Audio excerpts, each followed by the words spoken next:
Chapter 578, District 5. Chapter 578, District 5. Time passed little by little. Before he knew it, Shifeng had spent over an hour inside the bar already. Although he had not done anything in particular, he had gained an enormous harvest.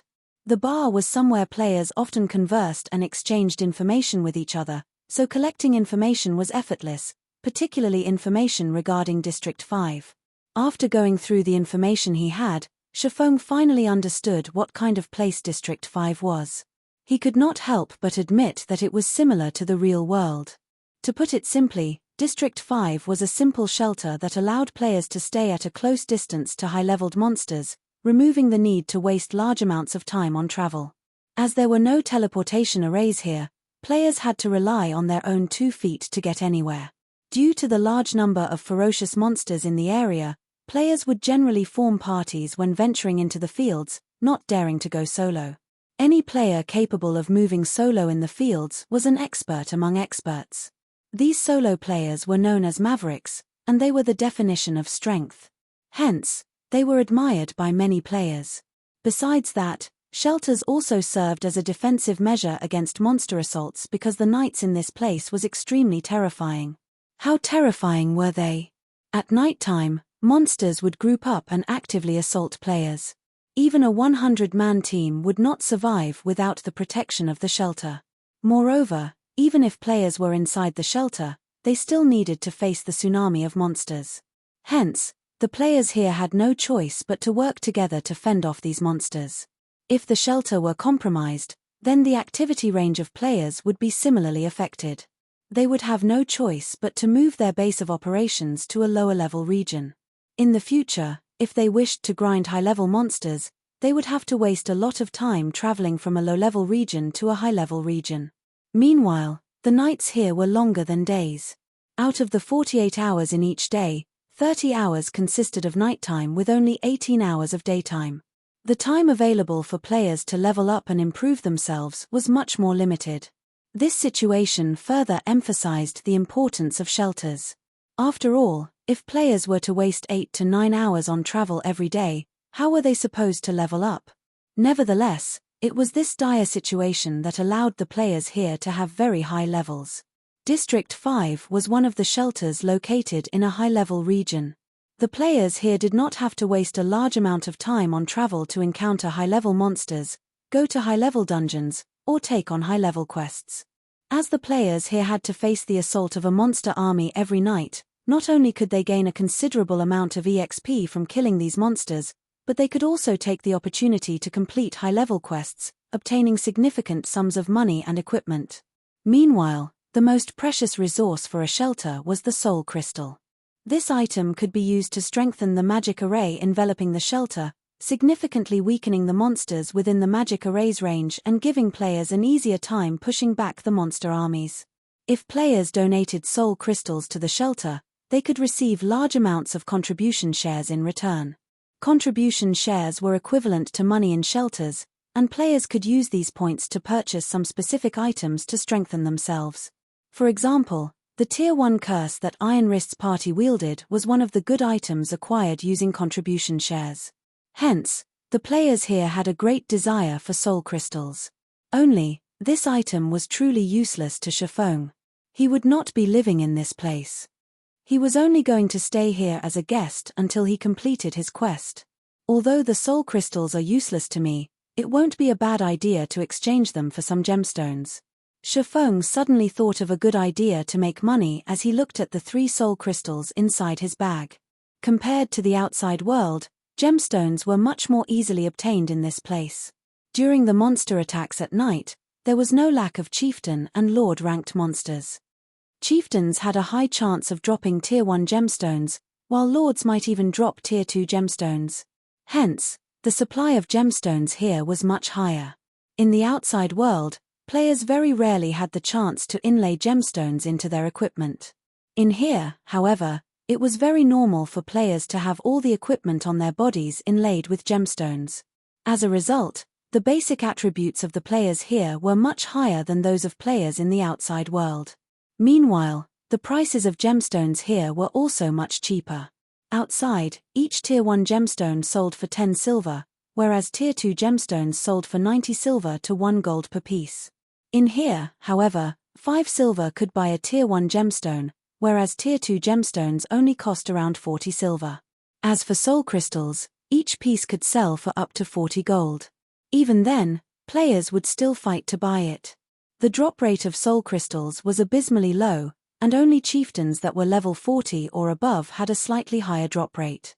This was also the reason why Iron Wrist's party had gone hunting for chieftains over level 40. By the time Shafong was done compiling the information he had gathered, Iron Wrist had also entered the bar together with a silver-armored guardian knight. The instant this bearded man with thick eyelashes entered, the bar fell silent. Every player inside the bar immediately turned to look at this guardian knight one after another. What's the party leader of the third party, Discipline Paradise, doing here? Is Discipline Paradise here to recruit members? How could it be? That's the third party of our District 5. Even if he were recruiting more members, he would choose from their list of available candidates first. Why would he come to a bar looking for members? I heard that the 6 official members of the third party have all learned Tier 1 curses and taboo skills. They can go out to grind without fear even during the night. That's right. The third party's strength is currently the closest to the first party. It is highly possible that, after the next ranking battle, Discipline Paradise will become the leader of the second party. Everyone inside the bar looked at the silver-armored knight with gazes of admiration and reverence. In a shelter, the higher ranked a party was, the more resources they could obtain. In addition, they would also gain greater access in the shelter, allowing them to purchase items that were not available to regular parties. That way, their party's strength would improve even faster. Soon, Discipline Paradise and Iron Wrist arrived before Shafong, who was currently seated at a corner of the bar. Brother Expert, let me introduce you. This here is the leader of our District 5's third party, Discipline Paradise. He's quite knowledgeable about the dark den you spoke of, Iron Wrist said, smiling. Hello, you can just call me Discipline. Discipline Paradise smiled.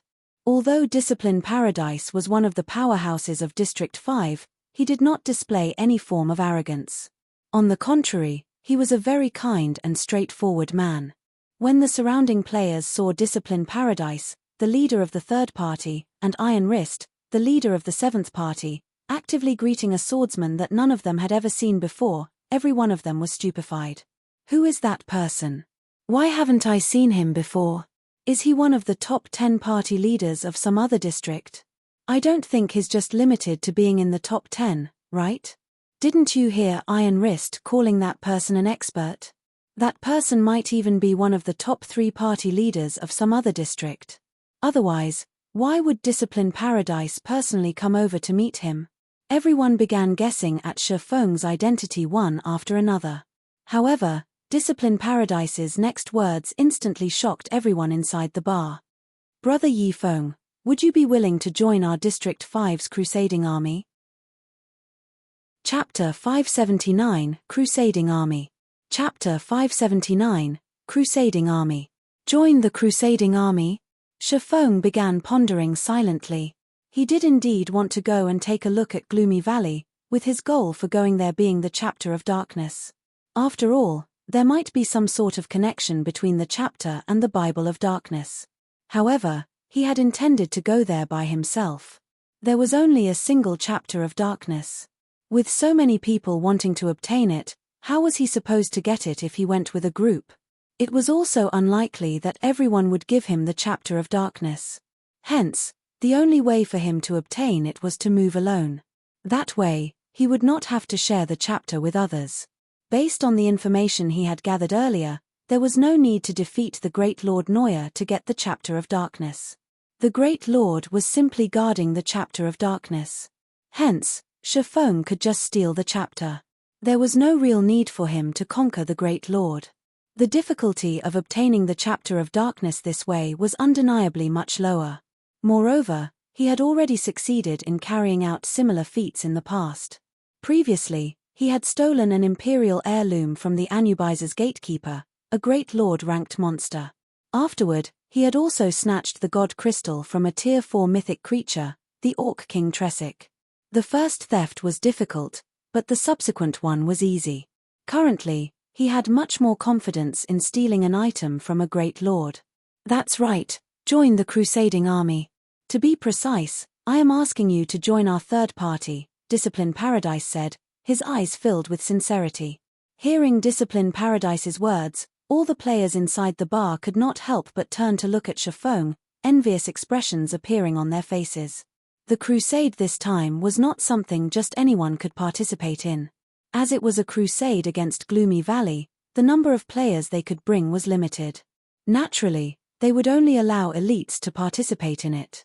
That way would increase the chances of success considerably.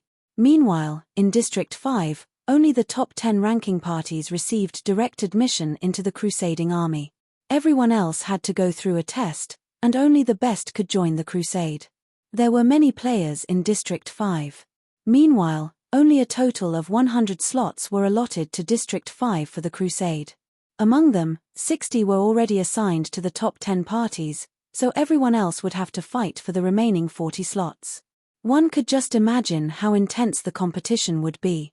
Now, Shifeng could join the third party directly and participate in the crusade without having to compete over those 40 slots. This was practically a gift from the heavens. As long as the crusade succeeded, the 100 players participating in it would receive a bountiful harvest, particularly in terms of contribution shares for the shelter. How could this situation not make others envious? Discipline, how can you be so underhanded? Iron Wrist suddenly called out.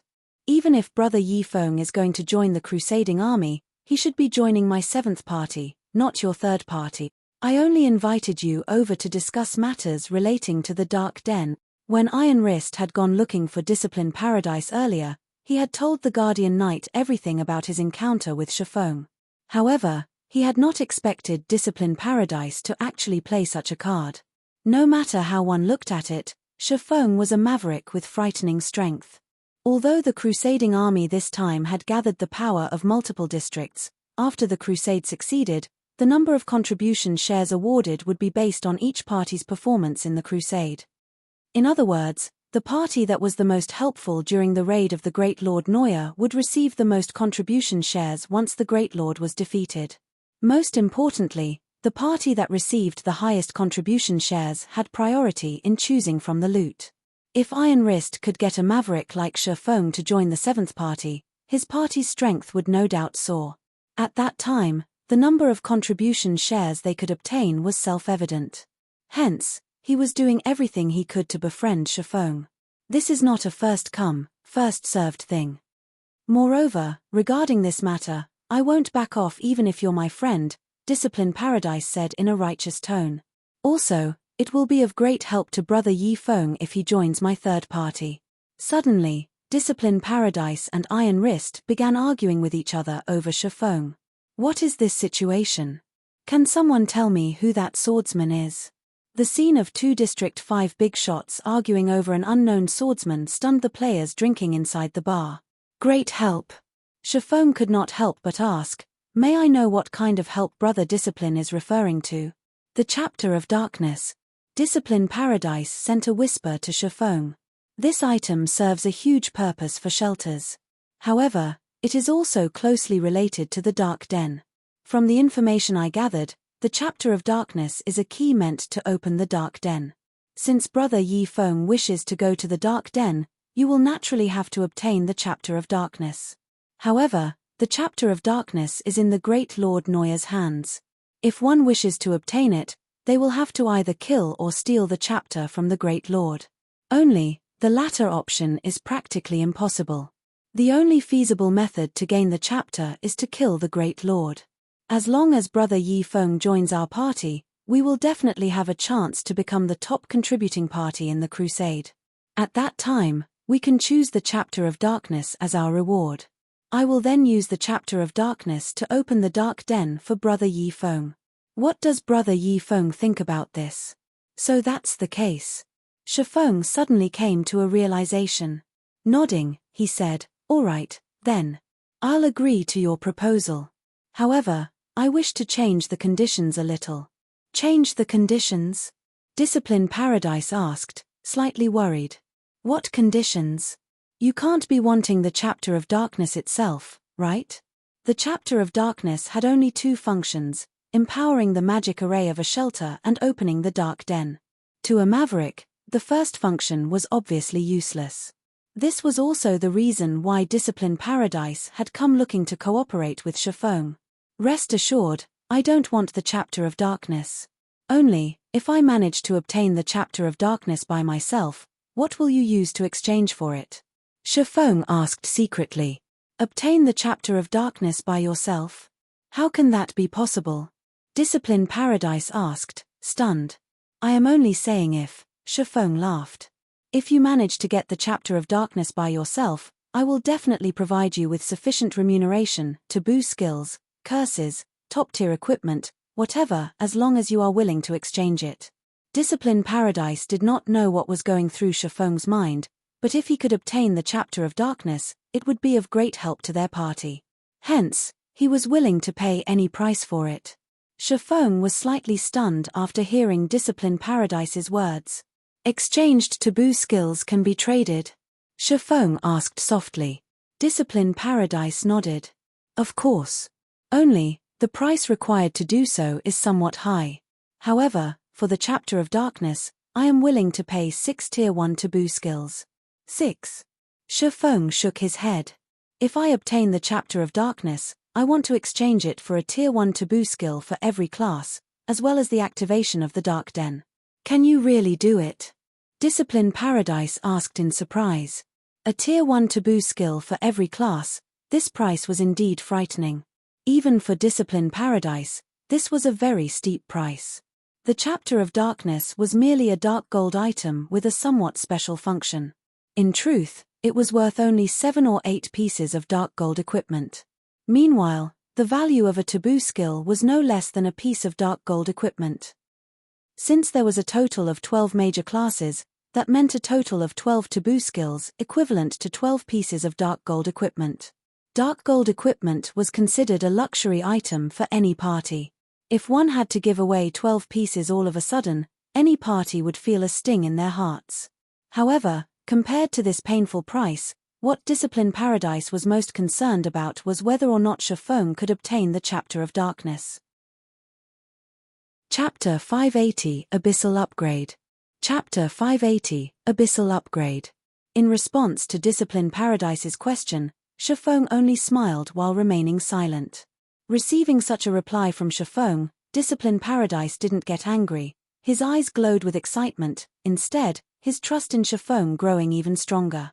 Previously, he had heard from Iron Wrist that Shifeng had managed to defeat a level 42 chieftain-ranked dark magic serpent all by himself.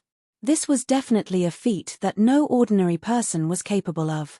Currently, there were only 10 parties capable of hunting dark magic serpents in District 5. Other than their excellent techniques and equipment, the main reason why these 10 parties were equal to the task was their having learned Tier 1 taboo skills that countered these chieftains. Otherwise, they all would be powerless against dark magic serpents. As for defeating a dark magic serpent single-handedly, not even he, the leader of District 5's third party, had ever dreamed of attempting such a feat. Due to this reason, he had come over personally to invite Shifeng to join their team and aid them in competing for the Chapter of Darkness. When will Brother Yi Feng be able to obtain the Chapter of Darkness? Discipline Paradise asked somewhat anxiously. Hints of reverence and elation gleamed in his eyes. Although several districts were participating in the crusade against the Great Lord Noya this time, Noya was a level 40 Great Lord.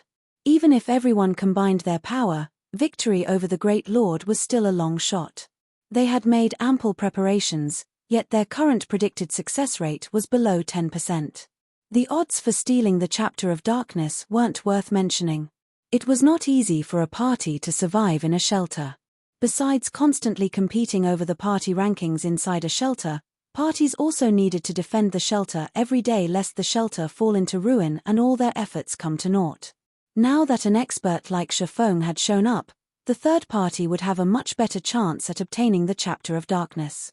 Noya was no ordinary Great Lord, it was a guardian monster serving as the key for activating a new map. Such guardian monsters normally tested a player's individual abilities. Having more players participating in the crusade would only lead to more mistakes occurring. Ever since God's Domain began, Mavericks had been the ones to activate many of the new maps. Hence, everyone in this place revered Mavericks greatly as they had managed to accomplish a task that most parties couldn't. Meanwhile, this was the first time Discipline Paradise encountered a Maverick as strong as Shifeng. Shifeng's chances of obtaining the Chapter of Darkness were definitely much higher than their crusading armies. I'll give it a go as soon as possible. Shifeng could not give an accurate timeline. After all, he had not yet seen Neuer personally. However, with his equipment and means, he should have an excellent chance of stealing the item the Great Lord was guarding. I hope that Brother Discipline can prepare the Tier 1 taboo skills as soon as possible. Tier 1 taboo skills and curses were not cabbages piled high in the market. Based on the information Shifeng had collected, out of the tens of thousands of players in District 5, only the top 5 parties possessed 6 or more Tier 1 taboo skills and curses. Iron Wrist's 7th party had 2, however, currently only one of his members had succeeded in learning a Tier 1 curse. One could just imagine how difficult it was to obtain Tier 1 taboo skills and curses. Brother Yifeng can rest assured on this point. As long as you succeed in getting the Chapter of Darkness, I will definitely hand over 12 Tier 1 taboo skills. Discipline Paradise laughed confidently. Following which, Discipline Paradise shared with Shifeng specific information regarding Neuer.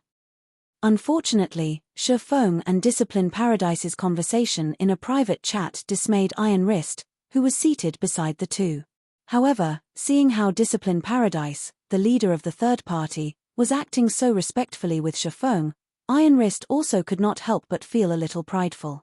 After Discipline Paradise left, Shifeng looked at the depressed shield warrior and said, "Brother Iron Wrist, can I get you to help me with something?" "Brother Yifeng, please don't hold back. You are our party's savior.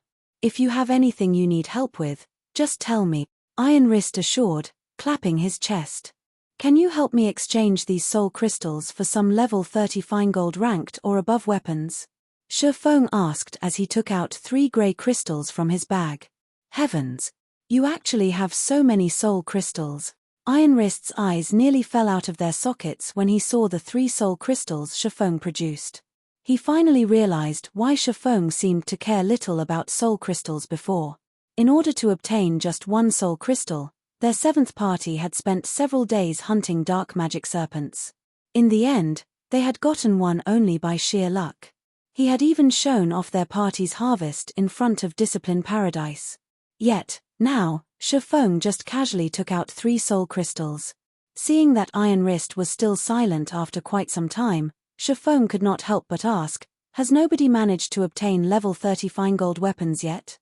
The players residing in District 5 were very high-leveled. The high-ranking parties often challenged monsters of higher levels. Although only a few parties were capable of defeating level 40 monsters, there should be plenty that could handle monsters that were level 30 or so.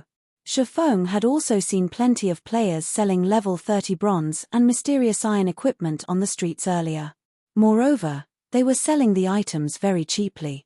This was a scene that had yet to appear in White River City. However, after giving it some thought, Shifeng found it to be reasonable. The players here were killing monsters day in and day out, especially since monster armies attacked the shelter at night. They were improving their combat techniques daily. In addition to other factors, such as gemstones, challenging monsters of a higher level was routine. However, while the players here found it very normal to fight against monsters of a higher level, it was a different story for the players outside the Dark Den. Players outside preferred to grind monsters of a lower level whenever possible. They definitely would not choose to grind monsters that were of the same level as, or even higher level than, they were, as doing so would mean increased risk. As a result, players outside the Dark Den improved their combat techniques and upgraded their equipment at a much slower rate. That's not it. Brother Yifeng, do you really want to exchange soul crystals for weapons? That's just such a waste. Although the market value of a soul crystal is equal to 1 level 30 dark gold weapon or 5 fine gold weapons, no one who manages to obtain a soul crystal would exchange them for equipment or weapons. After all, weapons and equipment will depreciate with time. On the other hand, The contribution shares one can acquire with soul crystals will never lose their value. The true value of a soul crystal is far above a level 30 dark gold weapon. It will be an even greater loss if you exchange it for level 30 fine gold weapons, Iron Wrist advised. The shield warrior's words rendered Shifeng somewhat dumbfounded. Soul crystals were really of no value to him. On the other hand, the value of fine gold and dark gold weapons was much higher. As for why he wanted these weapons, he was planning to upgrade the Abyssal Blade to level 30. A level 40 Great Lord was no pushover, and it would be to Shifeng's benefit to increase his combat power as much as possible. As a magic weapon, the higher leveled the Abyssal Blade was, the higher its attributes and quality would be. When Shifeng first obtained the Abyssal Blade, the magic weapon's attributes were only equal to a secret silver weapon. Now that the weapon was level 25, its attributes were already above dark gold rank. If Shifeng upgraded it to level 30, it might reach the standard of an epic weapon.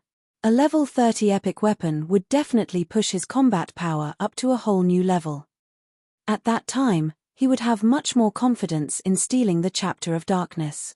Seeing how Shifeng was insistent on exchanging his soul crystals for weapons, Iron Wrist had no choice but to comply and think of a way to carry out the Maverick's wishes. An hour or so later, Iron Wrist had managed to exchange the 3 soul crystals for 1 level 30 dark gold weapon and 11 level 30 fine gold weapons. After Shifeng received the weapons, he parted ways with Iron Wrist and went searching for a secluded location. The commotion the Abyssal Blade caused with each subsequent evolution grew increasingly larger. Now that Shifeng was about to upgrade the magic weapon to level 30, the aftermath would definitely alarm the entire District 5. Not wanting to attract any attention to himself, Shifeng had no choice but to head for an out-of-the-way spot. Devour. Shifeng chose to upgrade the Abyssal Blade upon arriving at a wilderness with no other players around. Chapter 581 Epic Weapon. Chapter 581 Epic Weapon. The moment Shifeng's finger made contact with the system window, the pitch-black Abyssal Blade released a dragon's roar. The deafening roar sounded as if an actual dragon stood before Shifeng right now. With such a ferocious roar, even the birds in flight were petrified, falling out of the sky one after another. Immediately after letting out the dragon's roar, the Abyssal Blade struggled free from Shifeng's hand and flew into the air. In the blink of an eye, the pitch-black Abyssal Blade transformed into a cloud of black mist that devoured the 11 sacrificial weapons. As it consumed the weapons, Shifeng could also hear a strong heartbeat coming from the black mist. It was as if an ancient creature was awakening. A terrifying aura washed over Shifeng and his surroundings, the nearby greenery even withered. Why is there such a huge difference in power from the last evolution? Shifeng looked at the black mist floating in midair, frowning. Is this the beginning of a backlash? Shifeng had never witnessed or heard any details about the backlash of a magic weapon before. In the past, players who obtained magic weapons had never disclosed any information regarding backlashes. They only advised others to stay as far away as possible from magic weapons. The pressure the Abyssal Blade was currently emitting was incredibly terrifying. Back when Shifeng upgraded the magic weapon to level 25, he could still move about relatively easily under the aura the weapon emanated.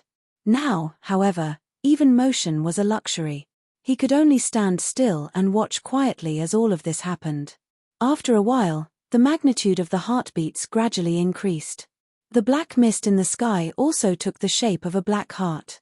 Meanwhile, with this black heart as the core, a vaporous phantom of a black dragon appeared.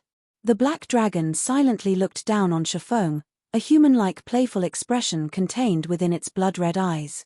In the next moment, the phantom dissipated into nothing, this time transforming into a silver sword that landed at Shifeng's feet. The phantom of the black dragon is becoming more realistic with each subsequent evolution. Even the pressure it emits is growing stronger. No wonder so many players dared not use magic weapons even though they had obtained them. Shifeng frowned slightly as he looked at the Abyssal Blade, which had stabbed into the ground. When and where a backlash would occur, nobody knew. Continuously strengthening the Abyssal Blade was equivalent to enhancing the power of the magic weapon's backlash. Just the current Abyssal Blade could already make him feel fearful. If he continued upgrading the Abyssal Blade, he might really fail to cope with the backlash. This should be the so-called the bigger they are, the harder they fall. Forget it. Let's take things as they come. Shifeng shook his head, dispelling the negative thoughts in his head.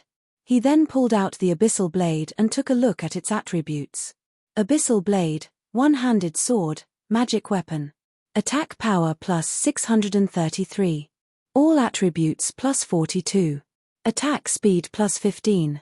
Ignore levels plus 15.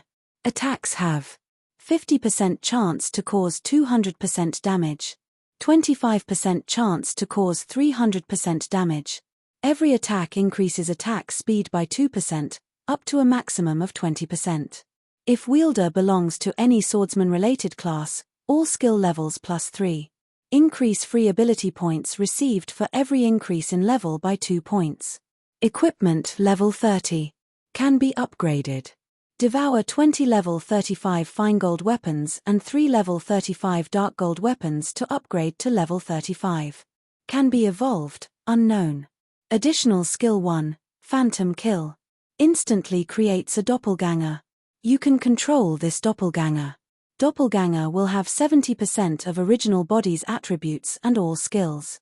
At the same time, doppelganger and the original body can be swapped. Duration, 1 minute. Cooldown, 5 minutes. Additional skill 2, Abyssal Bind. Binds enemies and prevents movement, reducing defense by 100%. Duration, 4 seconds. Cooldown, 1 minute. Additional skill 3, 9 Dragon's Slash. Instantly creates 12 phantoms of the Abyssal Blade for wielder to use. Each phantom sword is capable of dealing up to 50% damage. Duration, 30 seconds.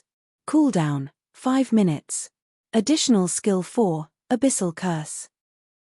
Prevents all targets within a radius of 30 yards from moving or attacking for 5 seconds, as well as reducing all their attributes by 20% for 10 minutes. Cooldown, 40 minutes. Additional Profound Inheritance, Black Emperor. When activated, every critical hit will accumulate 1 stack of Death Aura. Each stack of Death Aura can be used to increase all attributes of wielder by 2% and attack speed and movement speed by 1% for 10 seconds, or be used to reduce the cooldown of a skill by 3 seconds. Maximum of 30 stacks of Death Aura. Duration, 10 minutes. Cooldown, 15 hours. The Abyssal Blade was personally created by Master Smith Ulysses using the Black Dragon King's fangs as material. It is one of 36 famed swords, and it is ranked 31st. However, this sword has been cursed by the Black Dragon King. Aside from providing the wielder with immense strength, there will be a backlash every period of time. However, after being remodeled by Jack using a star crystal, the strength of the backlash has been greatly reduced. If the wielder is unable to suppress the backlash, the wielder will receive the curse of the Black Dragon King, permanently reducing all attributes by 50%. Unable to be dropped. Unable to be traded. Such a high attack. This is equal to the attack power of a level 30 epic ranked two-handed sword, right? Shifeng exclaimed in surprise. Back when the Abyssal Blade was level 25, its attack power had only been over 400. Now that the magic weapon was upgraded to level 30, its attack power had actually increased by over 200 points. Not to mention, the weapon skills had also undergone a transformation, with Abyssal Curse replacing Dark Violent Dance. Used against a single target or a group, it was an extremely powerful control and weakening skill. However, this was still not the most significant change to the Abyssal Blade. Swinging the magic weapon lightly, Shifeng felt as if the Abyssal Blade was an extension of his arm, so much so that he could even feel the sword's edge cutting through the air. What's going on here? Shifeng looked at the Abyssal Blade incredulously. There was a saying that, when one's mastery of a weapon reached a certain level, said weapon would feel like an extension of one's own body. However, this was only a saying. Just being able to incorporate a weapon into one's own attack habits and styles was already an amazing feat. During the early stages of God's domain, the attributes of weapons and equipment were very important. However, as players acquired better equipment, they would begin ordering custom-made weapons and equipment for themselves. Even if two items possessed the exact same attributes, most players would choose equipment custom-made to their requirements over the other. Why was this so? The reason was very simple: the far greater ease of harmonization to their habits and styles. For this reason alone, players were willing to spend as much money as necessary. If a player possessed a high compatibility rate with the weapons they wielded, their attacks would flow much more smoothly. Most importantly, a weapon with good compatibility could improve a player's skill completion rate. This was also the reason why, during the later stages of the game, many players chose to discard ready-made epic weapons and, instead, were adamant in paying an astronomical sum to hire a master or grandmaster forger to produce a custom-made epic weapon for themselves. It was all because custom-made weapons and equipment possessed a much higher compatibility rate. Thinking up to this point, Shifeng immediately began brandishing the abyssal blade to get used to the newly enhanced weapon. He then found a level 35 demonic hound to test his sword on. Chop. Usually, Shifeng could achieve a completion rate of 85% or above when using this skill, displaying 100% of the skill's might. In the past, his best record for chop was 90%. Although this skill was very simple, it was extremely difficult to execute properly. The three sword lights, which should have resembled three silver crescents, converged into one as they struck at the demonic hound, causing the damage dealt by chop to reach its maximum. At this moment, however, the three sword lights had transformed into three full moons that met at a single point. The space at this single point looked as if it had been pierced. One could faintly see a small spatial crack at this location. System: chop completion rate 92%, resulting in 125% of skill's effect. Skill proficiency +4. Shifeng then followed up with Thunder Flame Explosion. Originally, this skill should have combined the power of lightning and fire into a massive fireball that bombarded the enemy. Now, however, instead of a fireball. System: Thunder Flame Explosion completion rate 90%, resulting in 110% of skill's effect. Skill proficiency +3. What? Why is there suddenly such a huge increase in skill completion rate? Shifeng stared at the system notification window, flabbergasted. Compared to his past self, his current strength was much stronger. In the past, his best record for chop was 90% completion rate. Although it was only a meager 2% increase, the gap was like the difference between heaven and earth. Based on the system's configuration, completion rates between 81% to 90% were categorized into the same group. Achieving any percentage within this range would give an increase of 3 proficiency points. Also, at 90%, one could display 110% of a skill's effect. At 91%, a skill's effect was directly upgraded to 120% and would yield 4 proficiency points. The improvement to Thunder Flame Explosion was even more apparent. Previously, he could not even achieve an 85% completion rate on the skill. Now, however, he had managed 90%. Shifeng had killed a level 35 demonic hound in just 2 moves. It's no wonder many had said magic weapons possessed frightening power, and many experts could not bring themselves to divest their magic weapons in the past. So this was the case. Shifeng's heart was pounding madly as he looked at the level 35 demonic hound he had just annihilated. His compatibility with the abyssal blade right now was practically perfect. He felt invincible. Chapter 582: The True Power of a Magic Weapon. Chapter 582: The True Power of a Magic Weapon.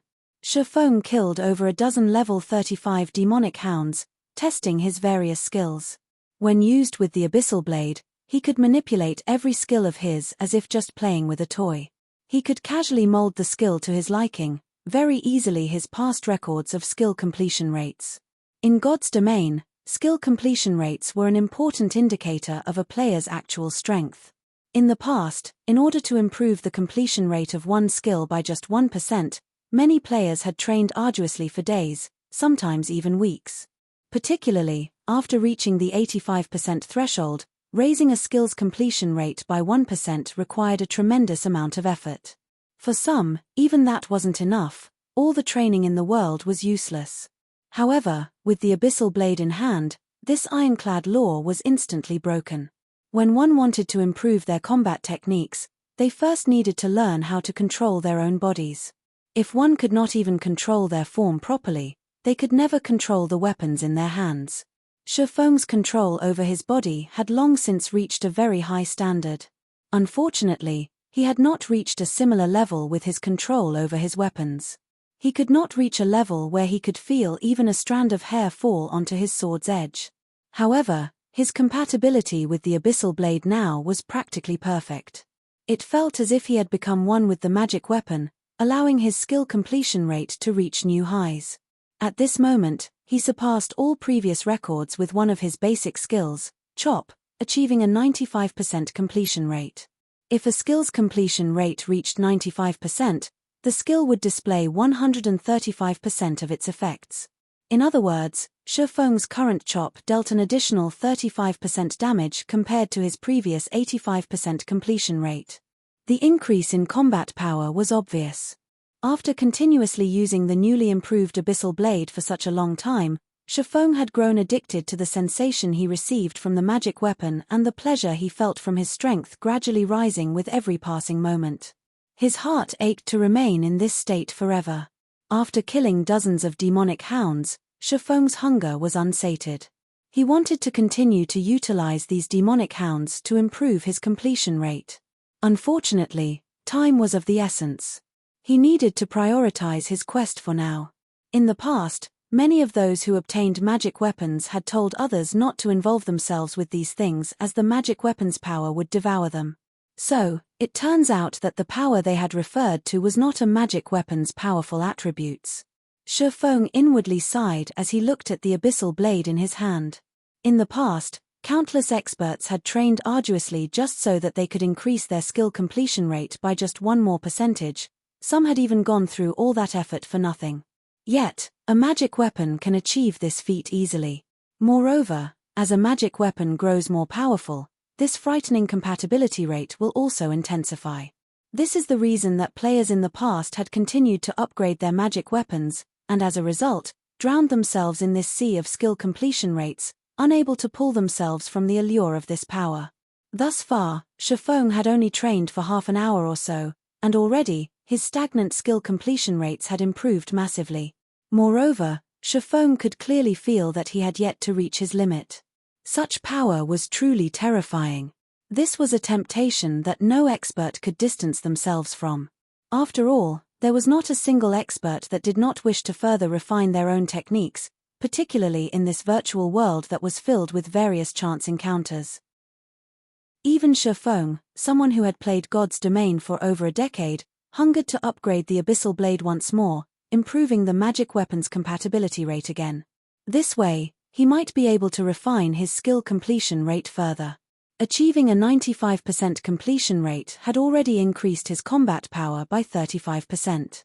Every 1% past 90% could increase a skill's effect significantly, not to mention past 95%.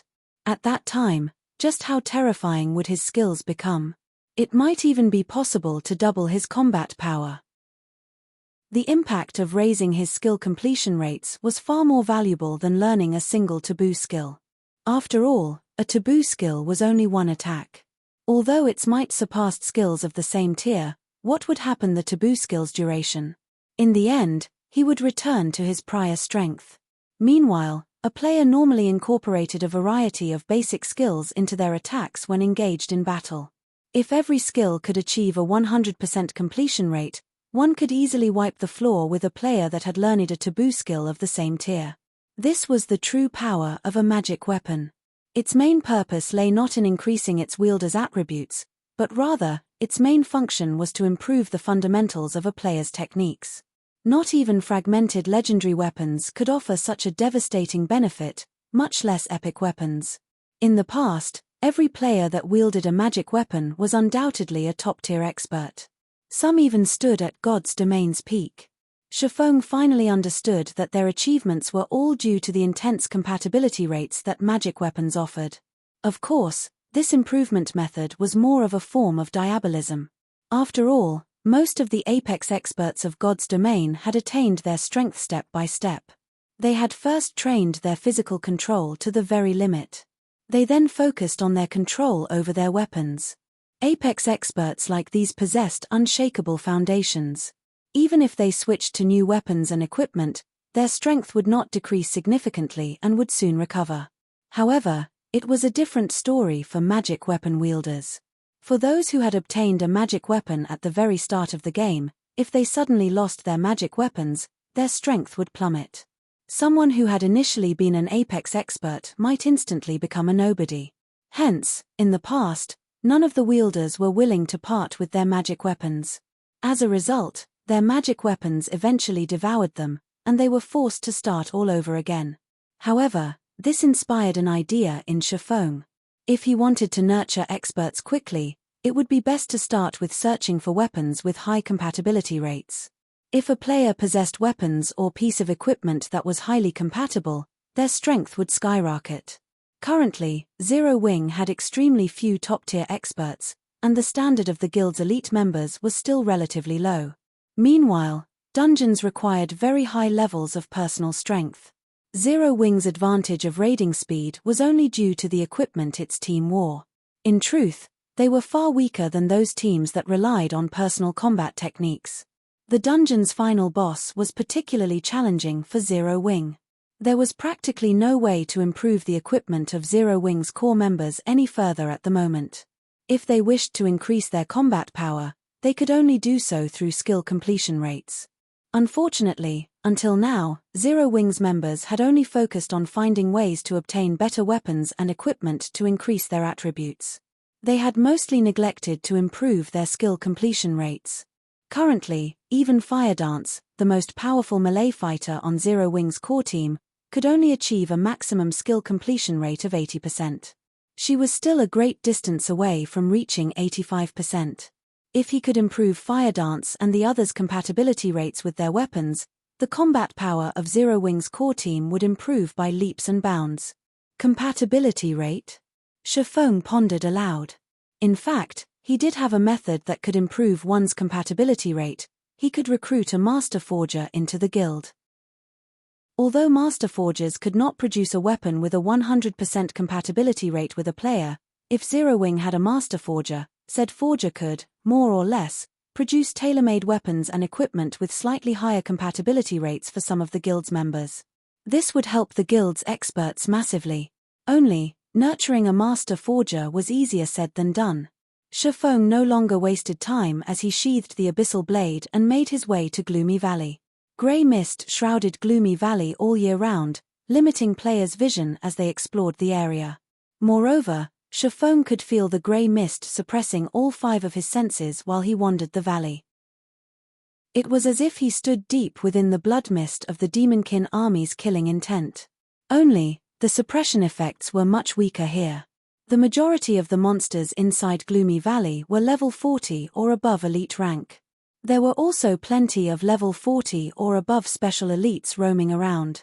Even the outermost region of the valley was a challenge to get through. Meanwhile, in Gloomy Valley's inner region, the level 40 Great Lord Noya stood guard at the gate leading to the next map. If one wished to journey to the new map, they first needed to kill Noya. That's Noya. Sure enough, it's strong. Shifeng hid in the forest as he observed the massive gargoyle in front of the valley's entrance. Noya, Demonic Great Lord. Level 40.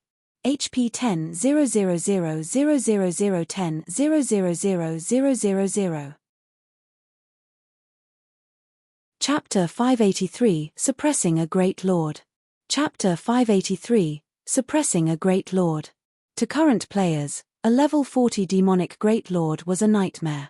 Noya was also a gargoyle. Among demonic creatures, gargoyles ranked at the top in terms of magic resistance and defense.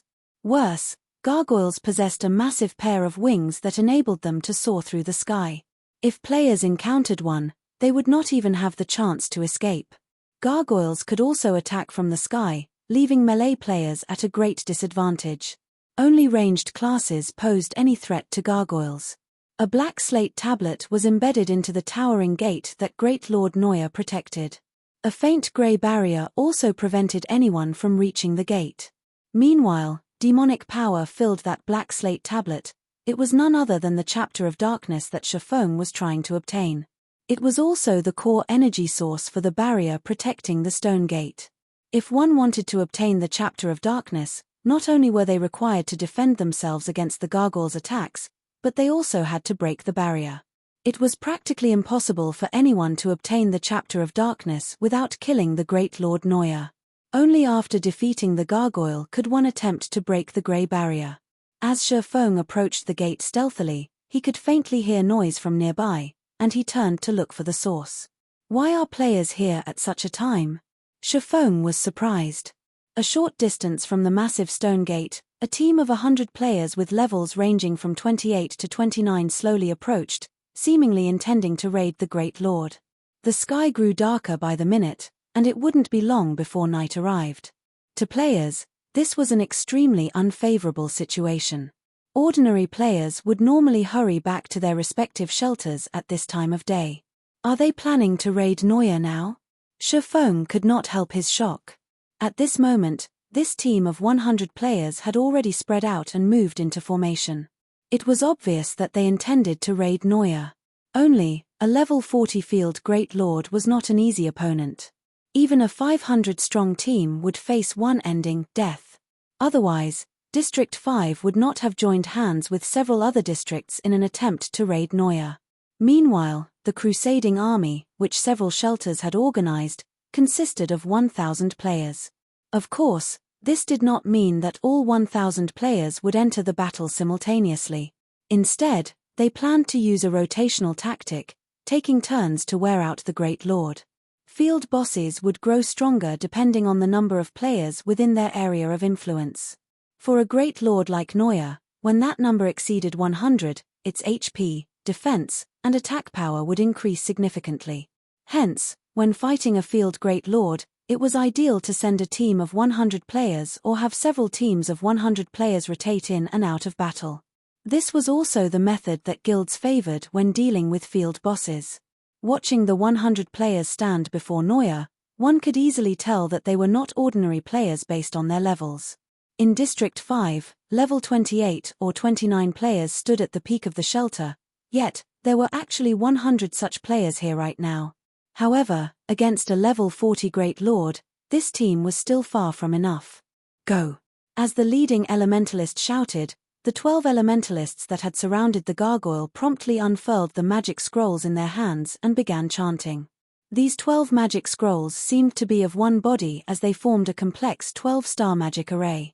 In the blink of an eye, this 12-star magic array enveloped the Great Lord Noya. Powerful elemental mana continuously suppressed the field boss, who stood in this array's center, causing the Great Lord to release an angry bellow. Humans. It's you damned humans again. I'll sacrifice you all to Lord Carlo. Despite the 12-star magic array, Noya still revealed a sinister smile. You can smile even in the face of death, the leading elementalist sneered. Everyone, attack. With the demon-suppressing barrier in effect, it won't be able to display even 1/10 of its strength. The Chapter of Darkness is fated to belong to District 1 this time. Everyone nodded in agreement as they charged towards the Great Lord. The people from District 1 are insane. Shifeng silently clicked his tongue. Although he had heard that District 1 was the most powerful shelter in the Dark Den, trying to raid a Great Lord using such a brute force method was clearly not a wise move. Just like the leading elementalist had said, a demon-suppressing array formed by the power of 12 elementalists was indeed powerful. Even a peerless Great Lord could only display about 1/10 of its strength while contained in this barrier. With this, their MTS could definitely tank a level 40 Great Lord. However, the demon-suppressing array required 12 elementalists to maintain it. Moreover, the barrier took an immense toll on the elementalist's mana. If even one elementalist ran out of mana, the barrier would immediately crumble. Normally, only teams that were extremely confident in their DPS would attempt this method. After all, after one took into account the slots for MTS and healers, there were only 70 or so slots for DPS classes on a 100-player team. Losing another 12 core damage dealers would greatly affect the team's overall damage. Particularly, The abilities of the team's DPS were further put to the test when one considered the problem of the barrier's duration. Following which, the 6 MTS of District 1 took turns receiving the Neuer's attacks. With the rear line healers healing them, the MTS managed to stop the gargoyles' fierce attacks easily. At the same time, the other DPS of the team also began to attack the Great Lord madly. Fireballs, frost arrows, arrows. All sorts of magical and physical attacks bombarded Neuer. Although the Great Lord's strength had been suppressed, greatly weakening its attack power and defense, the players of District 1 could not inflict enough damage.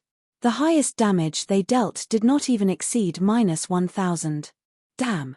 Why does this monster have so much defense? The leading elementalist frowned. Gritting his teeth, he shouted, "Move on to Plan B." Immediately, a cursemancer began chanting an incantation. The spell this cursemancer used was one that Shafong was very familiar with. It was none other than the Tier 1 curse that Ironwrist's party had used, Darkstorm. Not only could it inflict large amounts of damage, but it could also heavily injure its target, greatly reducing the target's defense. When Darkstorm struck Neuer, damages of over -3000 points appeared above its head, one after another. The Tier 1 curse only dealt a total damage of around -10,000 points to the Great Lord. To Neuer, who possessed 10 million HP, this was not even a scratch. Following which, everyone's damage abruptly soared, and many dealt over -1000 with their attacks. Unfortunately, the duration of Darkstorm's effect was limited. A short moment later, everyone's damage fell. Next, the leading elementalist shouted. Another cursemancer began chanting, similarly casting the Tier 1 curse, Darkstorm. In such a way, the team repeatedly cast Tier 1 curses at Neuer. Eventually, the gargoyle's HP fell to 60%. What an amazing team! Not even Zero Wing's core team is capable of wearing out a level 40 Great Lord to such a degree. Shafong was quite surprised as he watched this scene. However, he was also pleased. Initially, he had struggled to think of a way to break the Grey Barrier. However, now that someone pinned down the Great Lord for him, he could head over to the barrier and take his time researching it. Chapter 584, What Can You Do to Me? Chapter 584, What Can You Do to Me? While Shafong slowly circled to the other side of the battlefield, Great Lord Neuer's HP suddenly decreased rapidly. This decrease could clearly be seen with the naked eye. At this moment, Neuer was losing 1% of its HP every second. This sudden decrease was even greater than the damage that the District 1 team managed to cause.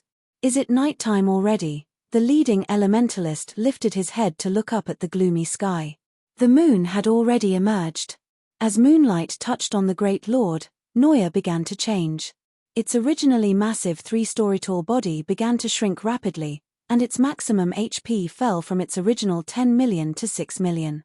However, as the gargoyle's body shrunk, its strength continuously rose, the Great Lord's damage increasing as well. Initially, Neuer had only dealt around -2000 to -3000 to District 1's MTS. Now, however, every attack dealt over -4000 damage. The MTS receiving the Great Lord's attacks had more than 8000 HP. Before, even if they were unlucky enough to receive a critical hit from the Great Lord, they would still live. Now, however, a critical hit would definitely kill an MT. Take turns activating your life-saving skills to tank the boss. Healers, concentrate on the lead MT, the leading elementalist commanded. He had long since prepared for this. Following which, one of the shield warriors activated a Tier 1 shield wall, reducing the damage he received by half for 20 seconds. The damage Neuer dealt instantly fell from nearly -5000 points to just over -2000 points. Meanwhile, the healers at the rear began dumping heals on the shield warrior, easily replenishing the 2000 plus HP the shield warrior lost. However, after 5 seconds or so, the shield warrior suddenly struggled to cope with the Great Lord's attacks. The damage Neuer's attacks dealt suddenly increased from over -2000 points to almost -4000. If not for shield wall, the shield warrior might have lost his life instantly. Leader, Neuer is more powerful than we thought. If its damage continues rising, our MTS won't last, a female cleric said hurriedly. Since the battle had begun, the healers had not struggled to keep the team's MTS alive. They had also specifically chosen this time to challenge Neuer. Based on their previous observations, Neuer's HP during daytime was simply too high. When the sun set, however, the gargoyle's HP fell from 10 million to 6 million, though its damage would soar in return. With their team's damage output, if Neuer had 10 million HP, they could defeat the Great Lord within the demon-suppressing barrier's duration. So, they could only give the 6 million HP Neuer a try. Also, the longer Neuer fought at night, the higher its damage became. Hence, they had chosen to challenge Neuer near twilight. Only, the Great Lord's damage scaling exceeded their initial estimations. Damn! Its damage is increasing far too quickly. The leading elementalist glanced at his own remaining mana. At most, the demon-suppressing barrier would last a few more minutes. Currently, however, Neuer still had more than 3 million HP. It was impossible for their team to deal that much damage in such a short time. Gritting his teeth, he yelled, "Retreat!" Soon, everyone began to back away from the gargoyle in an organized retreat. The lead MT also began retreating from the barrier one step at a time. Not only could the demon-suppressing barrier suppress demonic creatures, but it also limited a demon's range of activity. Only, while no one repelled Neuer, the gargoyle was able to attack the barrier freely. The damage the barrier received rapidly depleted the 12 elementalists' mana. By the time everyone left the barrier, Neuer's eyes narrowed as it revealed a cold smile. The gargoyle then roared. Suddenly, Neuer's body cracked, some fragments falling from its body. These fragments then transformed into more than a dozen miniature Neuers that were as tall as a normal person. However, these miniature Neuers were no trivial monsters. Although each only had 200,000 HP, they were all level 40 chieftain-ranked monsters. Immediately, these monsters bombarded the demon-suppressing barrier with attacks, and in just 5 seconds, the 12 elementalists lost their remaining mana. As a result, the demon-suppressing barrier crumbled. These Lord-ranked Neuers then spread their wings, soaring into the air as they chased after the withdrawing players. For monsters capable of flight, it was child's play to chase players who fled on foot. After a short moment, the gargoyles caught up to the escaping players of District 1, engaging in a skirmish. With one attack, these miniature Neuers dealt over -3,000 damage to the team's MTS. As for those who weren't plate armor classes, most were instantly killed. These miniature Neuers' damage practically rivaled Lord-ranked monsters. Damn! They're just chieftains. Why are their attacks so powerful? A guardian knight shouted, complaining as he was beaten to death by 3 miniature Neuers. Not even the team's healers could keep him alive. In just a moment, the team of 100 lost 7 of its members. Meanwhile, the Great Lord Neuer simply remained in front of the massive stone gate, protecting the Chapter of Darkness while watching the members of District 1 die one by one. If a team of 100 had to face over a dozen chieftains, each with an attack power that could rival a Lord-ranked monster, the team had no chance of survival. This Great Lord is really powerful. It also knows the split skill. With this skill, there is no point in fighting a rotational battle. Shifeng, who had been watching the battle from a short distance away, silently clicked his tongue. Split was a skill that allowed a monster to split into many weaker versions of itself. If players did not kill these doppelgangers in time, these doppelgangers would become nutrients for the main body, recovering large amounts of HP. It was one of the most annoying skills a boss could possess. If a great lord like Neuer possessed this skill, a rotational battle would be useless. It was simply impossible for a team of 100 players to defeat so many chieftains in time. No matter how many players a team swapped, the result would not change. However, Split was not without a weakness. After using Split, Neuer's main form would not be able to attack, making it a perfect chance to damage the Great Lord. However, the raid team needed to be able to annihilate all the doppelgangers in time. Otherwise, there was no point in attacking the main body, as Neuer could recover the lost HP by absorbing its doppelgangers. Now that Neuer's doppelgangers were chasing District 1's players, Shifeng dashed towards the grey barrier. Despicable human! You dare think of stealing the Chapter of Darkness? Neuer bellowed as it discovered Shifeng standing before the grey barrier. Shifeng responded to the Great Lord with a sideways glance that said, "What can you do to me?" Following which, Shifeng ignored Neuer as he began attacking the grey barrier. At this moment, Neuer could only watch helplessly. As long as its doppelgangers were still alive, Neuer's main body was unable to move or attack. This was the rule of the split skill, and not even a Great Lord could break this rule. As Shifeng swung the abyssal blade, multiple silver blades of light that could cut even space itself bombarded the grey barrier. Boom, boom, boom. After over a dozen consecutive hits, cracks began to appear on the grey barrier. Unfortunately, these cracks began healing at a rate visible to the naked eye, taking only moments to disappear. Interesting. Shifeng's eyes glowed. Immediately, Shifeng launched a fierce assault on the barrier, his attack rate continuously increasing. There were two methods to break a barrier. One was through deciphering, while the other was through brute force. However, the latter method required a very high strength. Without having a certain amount of strength, all attacks against the barrier would be useless. It was simply impossible for players at Shifeng's level to force their way through this grey barrier. They could only think of a way to decipher it. However, Shifeng was different. Currently, the abyssal blade was as strong as an epic weapon. Shifeng also possessed the fragmented legendary ranked Heavenly Dragon's Breath and the epic ranked 7 Luminaries Ring. Furthermore, he wore the Tier 1 set equipment for swordsman. His attributes far surpassed ordinary players of the same level. Despicable. Lowly ant, cease your actions. Neuer's eyes turned crimson as it began to panic. However, as its doppelgangers were still around, it was unable to take action against Shifeng. It could only watch as Shifeng damaged the grey barrier.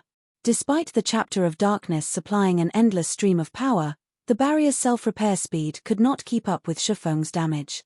As a result, more and more cracks started appearing on the grey barrier. As the cracks expanded and were about to cover the entire barrier, "Human, you have truly angered me now." Neuer released a frightening roar. In the next moment, the doppelgangers that had chased the members of District 1 collapsed, one after another. That's right, collapsed, not absorbed. Neuer cancelled split midway through the skill's duration. Leaping into the air, the gargoyle flew towards Shifeng. At this moment, a pitch-black scythe suddenly appeared in Neuer's hand. Countless wraiths emitted ear-piercing screeches that echoed throughout the valley as they writhed on the snow-white blade of this scythe. Arriving before Shifeng, Neuer swung its scythe towards the despicable little ant. The scythe transformed into a black fissure that was as fine as a hair. This fissure was a phenomenon caused due to the scythe's blade slicing apart space. It was as if space had been cut into two. This black fissure extended towards Shifeng. Chapter 585, Perfect Skill. Chapter 585, Perfect Skill. Although Shifeng had bombarded the grey barrier all this time, his attention never once left the Great Lord Neuer. High-ranking bosses in God's domain possessed very high intelligence. In a desperate situation, they were capable of carrying out actions that surpassed one's imaginations. Forcefully cancelling split caused a massive backlash. Initially, Neuer still had over 3 million HP. Now, however, it only had over 2 million HP. Moreover, it was obvious that, overall, the gargoyle had weakened significantly. This Great Lord is simply insane. Cold sweat slid down Shifeng's back as he looked at the black fissure extending towards him. This move was the Tier 3 taboo skill, Dark Annihilation, and it was a skill known for having the highest single target attack power among all Tier 3 skills. Its might could rival even the Tier 4 skill, Dimensional Slash. It was a frightening skill that could only be dodged, not blocked. However, as Dark Annihilation was a very powerful skill, its user would also receive a strong backlash that would place them in a weakened state for a long time. Shifeng had not expected the Great Lord to be so decisive. First, it forcefully cancelled split. Now, it even used a Tier 3 taboo skill. Without hesitation, Shifeng immediately switched to the Aura of Earth and activated Absolute Defense, becoming invincible for 5 seconds. Immediately, a golden barrier appeared around Shifeng's body. The instant the black fissure collided with this barrier, the impact sent Shifeng flying. He felt as if he had just been struck by a truck. Shifeng flew over 20 yards through the air, his body slamming into a cliff. However, Noya was far from done with its attack. The gargoyle continued to brandish its scythe, sending a stream of black fissures striking at Shifeng, who was embedded inside the cliff. Dark Annihilation was not a one-off skill. Rather, the skill functioned to enhance its user's attacks for a certain amount of time. After suffering over a dozen attacks, the cliff collapsed, transforming into neatly cut gravel that exploded in all directions. This sensational scene stupefied the players of District 1, who currently watched from afar. Compared to their prior battle with Noya, Shifeng's battle with the Great Lord was on an entirely different level. If Noya had used this move against them, it would have wiped them out instantly. They would not have had a chance. Damn! That gargoyle had actually been toying with us.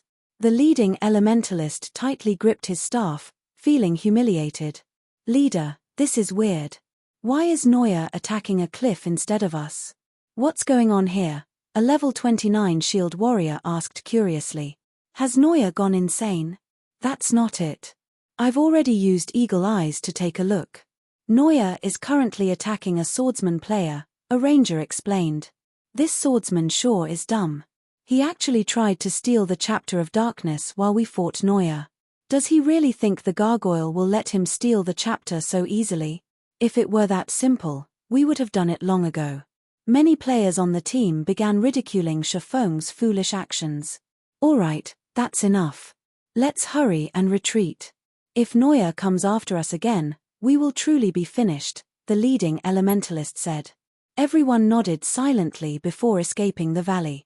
Despite their ridicule, they still felt very grateful towards Shifeng. Just the brief battle against Noya's doppelgangers had reduced their numbers to less than 60. If things had dragged on, none of them would have walked out of here alive.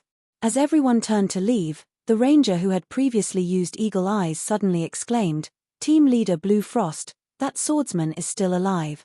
Alive? How can this be? Not even a shield warrior with protection blessing and shield wall can survive. How could a swordsman possibly live after that attack?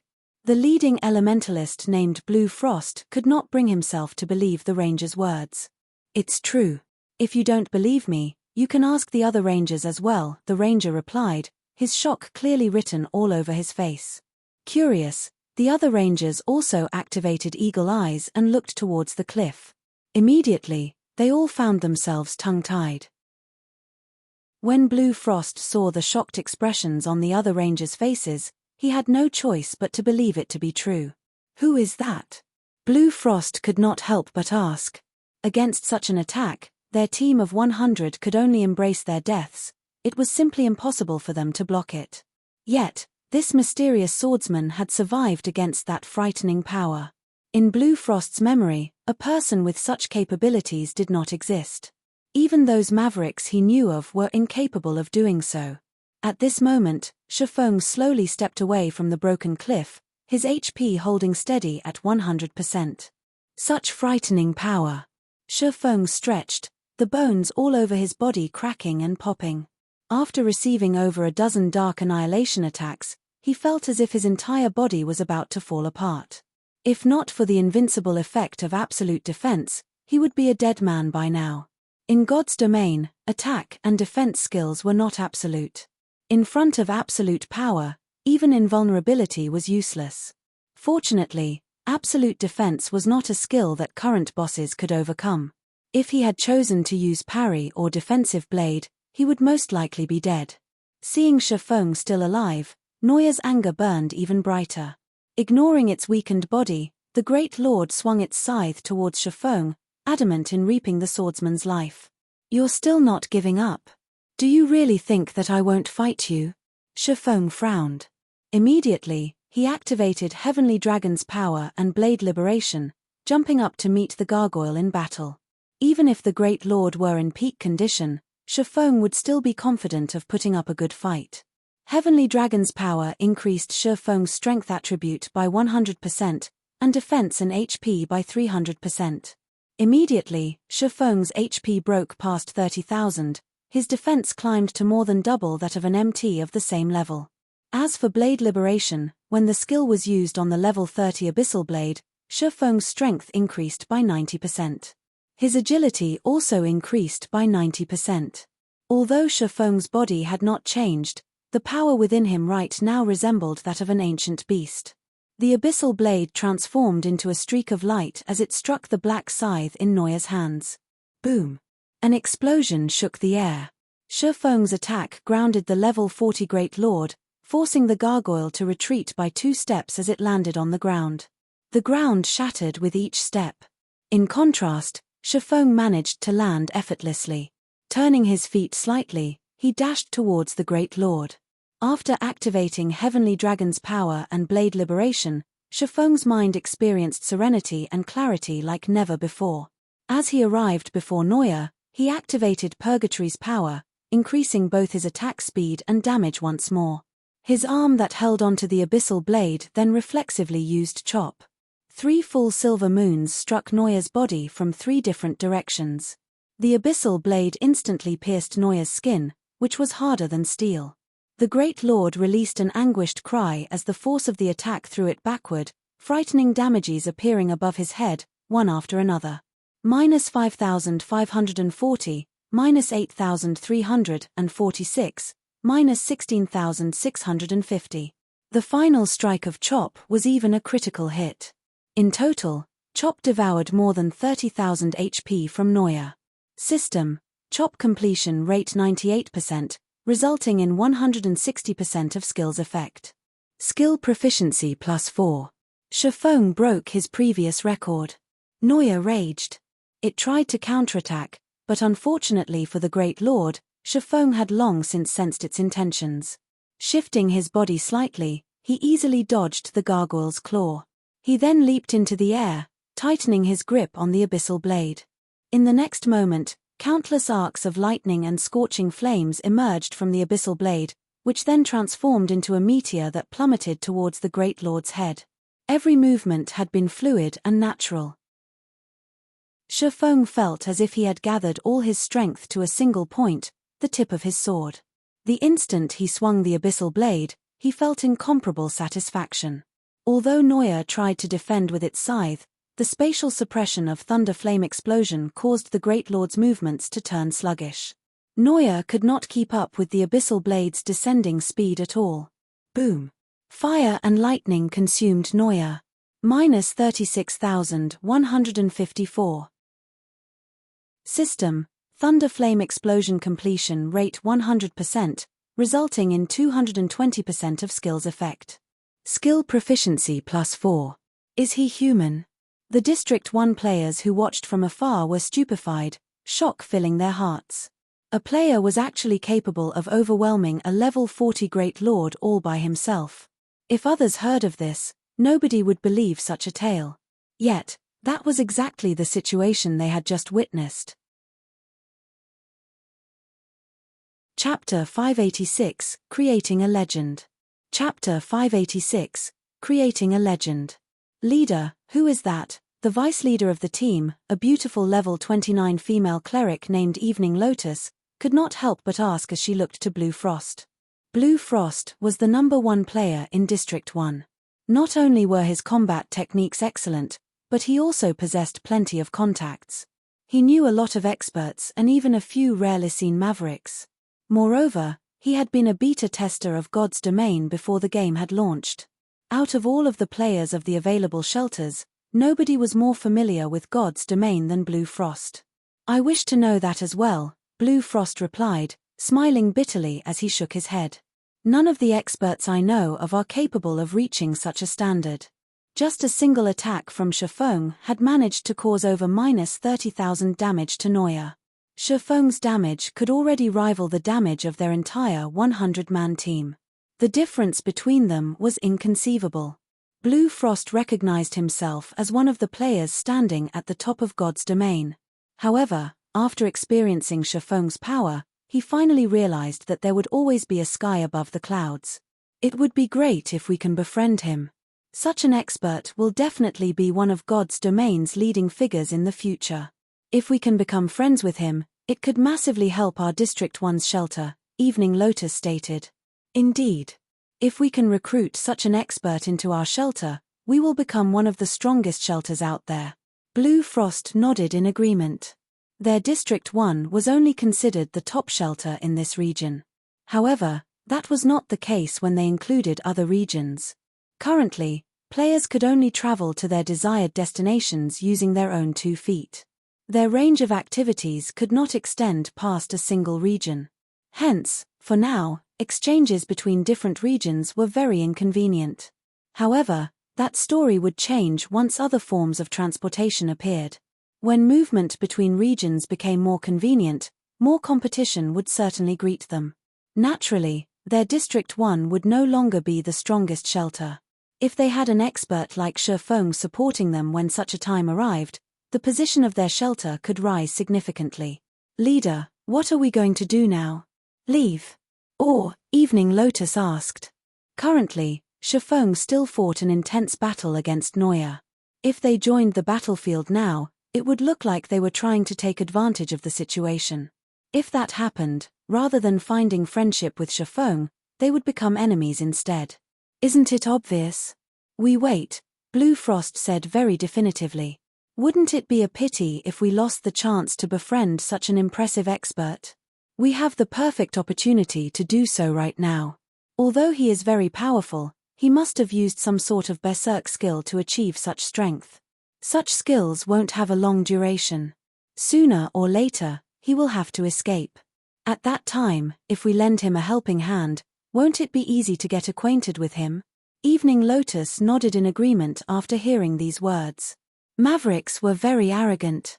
Normally, they did not bother with people like them. Hence, it was not easy to befriend a maverick. However, if they sacrificed themselves to save Shifeng, even a powerful maverick like him would be willing to get to know them. Hearing Blue Frost's words, the other members of the team also expressed their agreement. It was not easy to earn the favor of a maverick. It was especially true for a maverick like Shifeng. If they could get such an expert to owe them a favor, they would not mind suffering some deaths or injuries. Hence, everyone quickly started to prepare. As soon as Shifeng turned to flee, they would move in to hinder the Great Lord. Currently, Shifeng had no idea what was going on around him. He was already intoxicated with the feeling from his previous attack. Is this what a 100% completion rate feels like? Shifeng looked at the abyssal blade in his hand in disbelief, his mind recalling the previous attack. Since he had begun playing God's Domain, this was the first time he had achieved a 100% skill completion rate. The sensation was simply wondrous. As a result of Thunder Flame Explosion achieving a 100% completion rate, the skill displayed 220% of its effect. Although the skill's fainted effect was ineffective against the Great Lord, the gargoyle had received the movement speed reduction debuff in full. Moreover, due to Shifeng achieving a 100% skill completion rate, Noya's speed, which originally would have reduced to 1/6 of its normal speed, had now reduced to 1/13 of its original. The debuff's duration also lasted over a dozen seconds. Even if the Great Lord were at its peak, having its speed reduced to only 1/13 of its original would slow it to a turtle's pace, not to mention the current Noya, who had suffered 2 debuffs already. Noya's current attack and movement speeds were as effective as if it were in a fainted state. At this moment, even a level 1 could go up and give Noya a kick without dying. Shifeng also knew that this was a great opportunity that would not be available a second time. Currently, Noya only had 2 million HP remaining. Not only was it suffering from 2 weakening debuffs, but it had also received a Thunder Flame Explosion at 100% completion rate. Most importantly, Shifeng was at his peak. Finish it. This thought suddenly emerged in Shifeng's mind. Originally, Shifeng had intended to drive off Noya temporarily before shifting his focus to breaking the Grey Barrier. However, the rare opportunity before him was simply too tempting. That was a Field Great Lord. Even the loot of an ordinary Field Lord was astounding, with fine gold equipment being the most common among the drops. If one were lucky, they could even obtain dark gold equipment. Meanwhile, High Lords had a very high possibility of dropping dark gold equipment. As for Great Lords, they would drop dark gold equipment with 100% certainty, and there was even a good chance of epic items dropping. Even if no epic items dropped, there would still be forging designs, recipes, and materials of equal value. In the past, even after sacrificing thousands of lives to kill a great lord of the same level, a guild would still profit. One could just imagine how frightening a great lord's value was. Currently, a greatly weakened level 40 great lord stood before him. How could he let such a golden opportunity go? Without hesitation, Shifeng activated 9 Dragons Slash and Phantom Kill. He even activated Black Emperor, the trump card he had saved all this time. Blade Liberation's effect only lasted 20 seconds. After these 20 seconds, if he were still unable to kill Noya, he would have no choice but to give up and run. Hence, Shifeng decided to use all of his available skills. Immediately, Shifeng, his doppelganger, and the 12 Abyssal Blade Phantoms attacked Noya. With its speed reduced, Noya was incapable of resisting the attacks. However, Shifeng was still not satisfied. Pointing the Abyssal Blade towards the sky, he activated the magic weapon's newest skill, Abyssal Curse. Clouds of black mist suddenly covered the sky. These clouds then submerged themselves into Noya's body. Immediately, the gargoyle howled with anguish. Although a great lord possessed very high resistances, Abyssal Curse still managed to reduce 10% of Noya's attributes. As a result, not only did Noya's HP fall to 1,800,000, its defense also significantly decreased. At the same time, the 12 Abyssal Blade Phantoms assaulted the Great Lord with a constant stream of attacks. Each phantom dealt over -1,500 damage, -3,000 damage if it were a critical hit. Fortunately, the Abyssal Blade had a critical chance of 50%. In total, the 12 Abyssal Blades were capable of dealing up to -30,000 damage every second. There was even less need to mention Shifeng's doppelganger, who had activated Blade Liberation. Every casual attack from the doppelganger dealt over -3,000 damage, or over -6,000 damage if it was a critical hit. Including the damage from by various skills, the doppelganger's damage output was simply mind-blowing. The numerous critical hits allowed Shifeng to accumulate 30 stacks of death auras quickly. He also continuously utilized the death auras to reduce his skills' cooldowns. Although the death auras could only be used to reduce the cooldown of skills he had learned, it was still a very powerful effect. Take the Tier 1 chop for example. Shifeng could instantly remove the skill's cooldown by using a stack of death auras. As for skills such as Thunder Flame Explosion and Thundering Flash, Shifeng could use them every 3 to 4 seconds. Every one of these skills could destroy more than 20,000 or 30,000 of Noya's HP.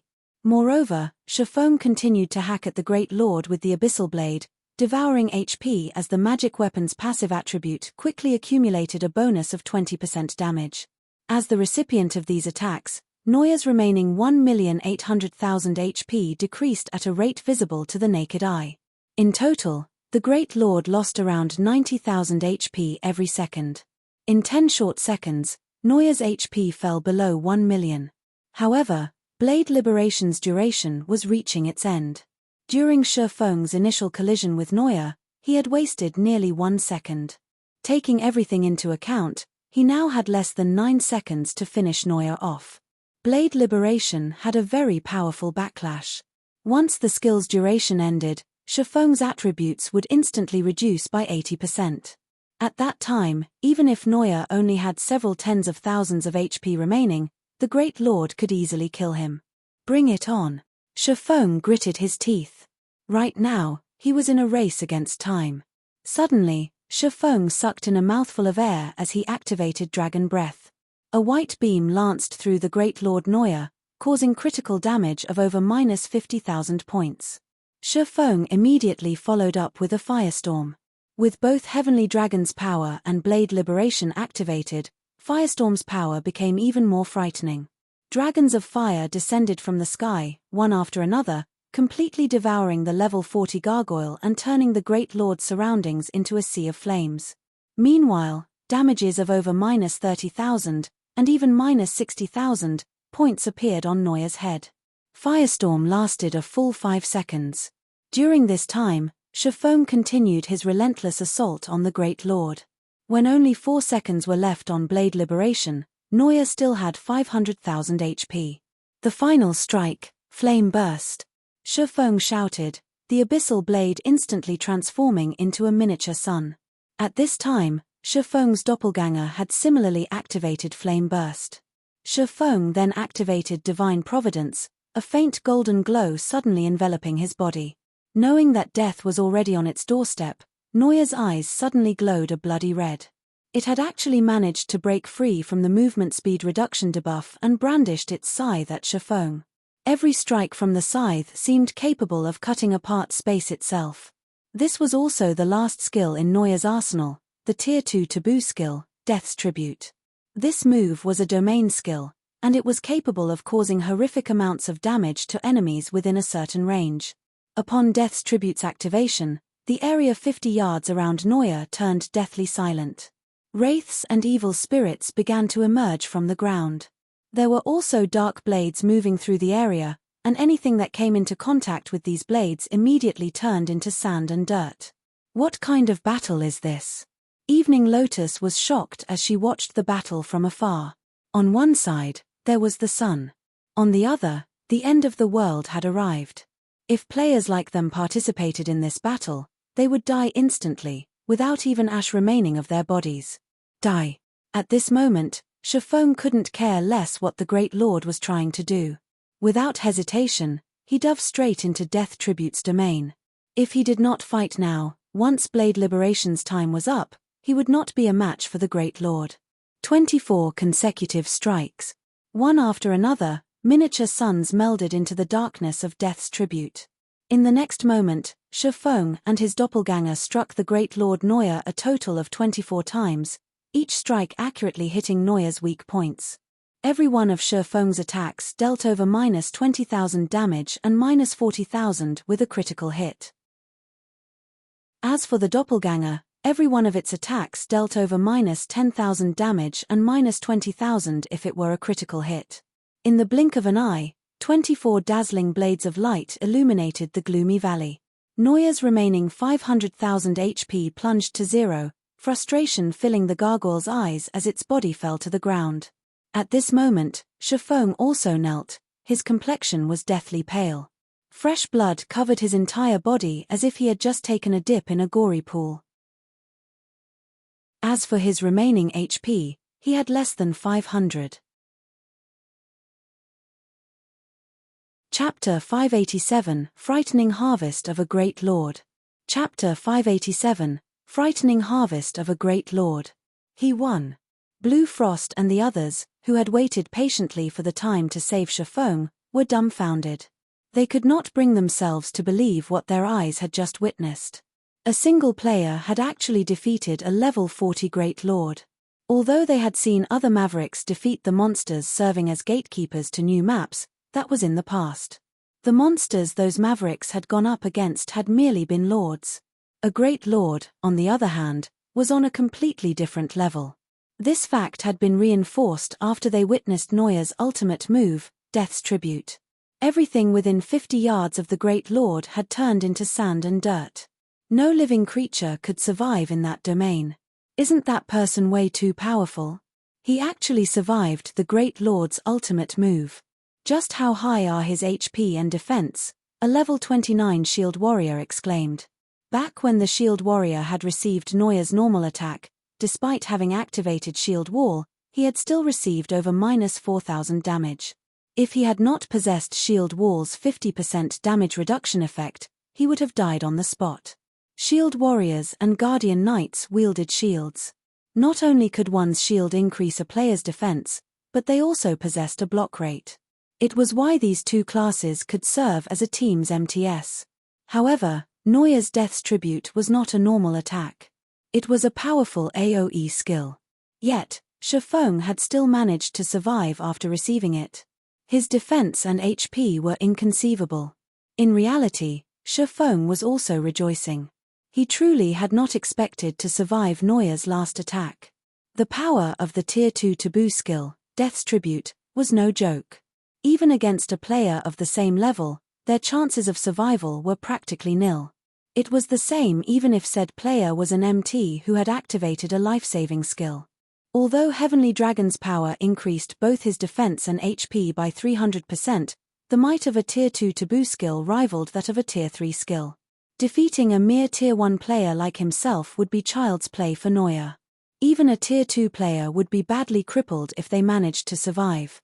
With the remaining 30,000 HP he had at the time, he should have had no chance of surviving the ordeal. Shifeng could only think of one reason for his miraculous survival. Magic resistance. Death's Tribute was an attack that combined both physical and magical damage, with magical damage as the main component. Meanwhile, his high magic resistance had negated a large amount of the taboo skill's magical damage, and as a result, allowed him to survive. Leader, are we still going over to meet him? Evening Lotus asked after recovering from her stupor. Yes. Of course, we're going. He has just achieved such a feat, and we are the witnesses of this legend. How can we not go and congratulate him? At this moment, Blue Frost's eyes were filled with reverence as he looked at Shifeng. To them, a great lord was an immovable mountain. Blue Frost even had yet to hear of anyone throughout God's domain overcoming this mountain. Yet, the man before them had easily scaled it, achieving a miracle that nobody had managed until now. On the other side, Shifeng did not remain idle. After killing Neuer, Shifeng's level instantly rose by 1, pushing him to level 33 and allowing him to recover significantly. Immediately after, Shifeng sent a few slashes at the Grey Barrier. Blade Liberation was still in effect, so it was the best chance for him to shatter the barrier around the gate. Previously, before Shifeng had used any of his berserk skills, the Grey Barrier barely defended against Shifeng's attacks. Now, however, it had only taken a few swings to shatter the Grey Barrier. Like a balloon being poked with a needle, the barrier released a pop as it shattered completely. Shifeng then jumped up and retrieved the black slate tablet from the stone gate. I've finally got it. Shifeng grinned at the Chapter of Darkness that was shrouded in a faint layer of demonic aura. Chapter of Darkness, Dark Gold rank item. The Chapter of Darkness brims with soul energy. You may pass it to a shelter's caretaker to enhance the shelter's power and activate a portion of the Chapter of Darkness's ability. Shifeng then stored the Chapter of Darkness away with satisfaction. Now that he had obtained the Chapter of Darkness, his task here was finally complete. What's left for him now was to collect the loot from Great Lord Neuer. The moment Shifeng arrived before Neuer's body, Blade Liberation's effect ended. Suddenly, his whole body lost strength, and his feet caught air. His attributes sharply reduced by 80% as well. At this moment, he was not even as powerful as an ordinary player. The after-effects of using twofold Berserk Shore is severe. Even my mental power has nearly depleted.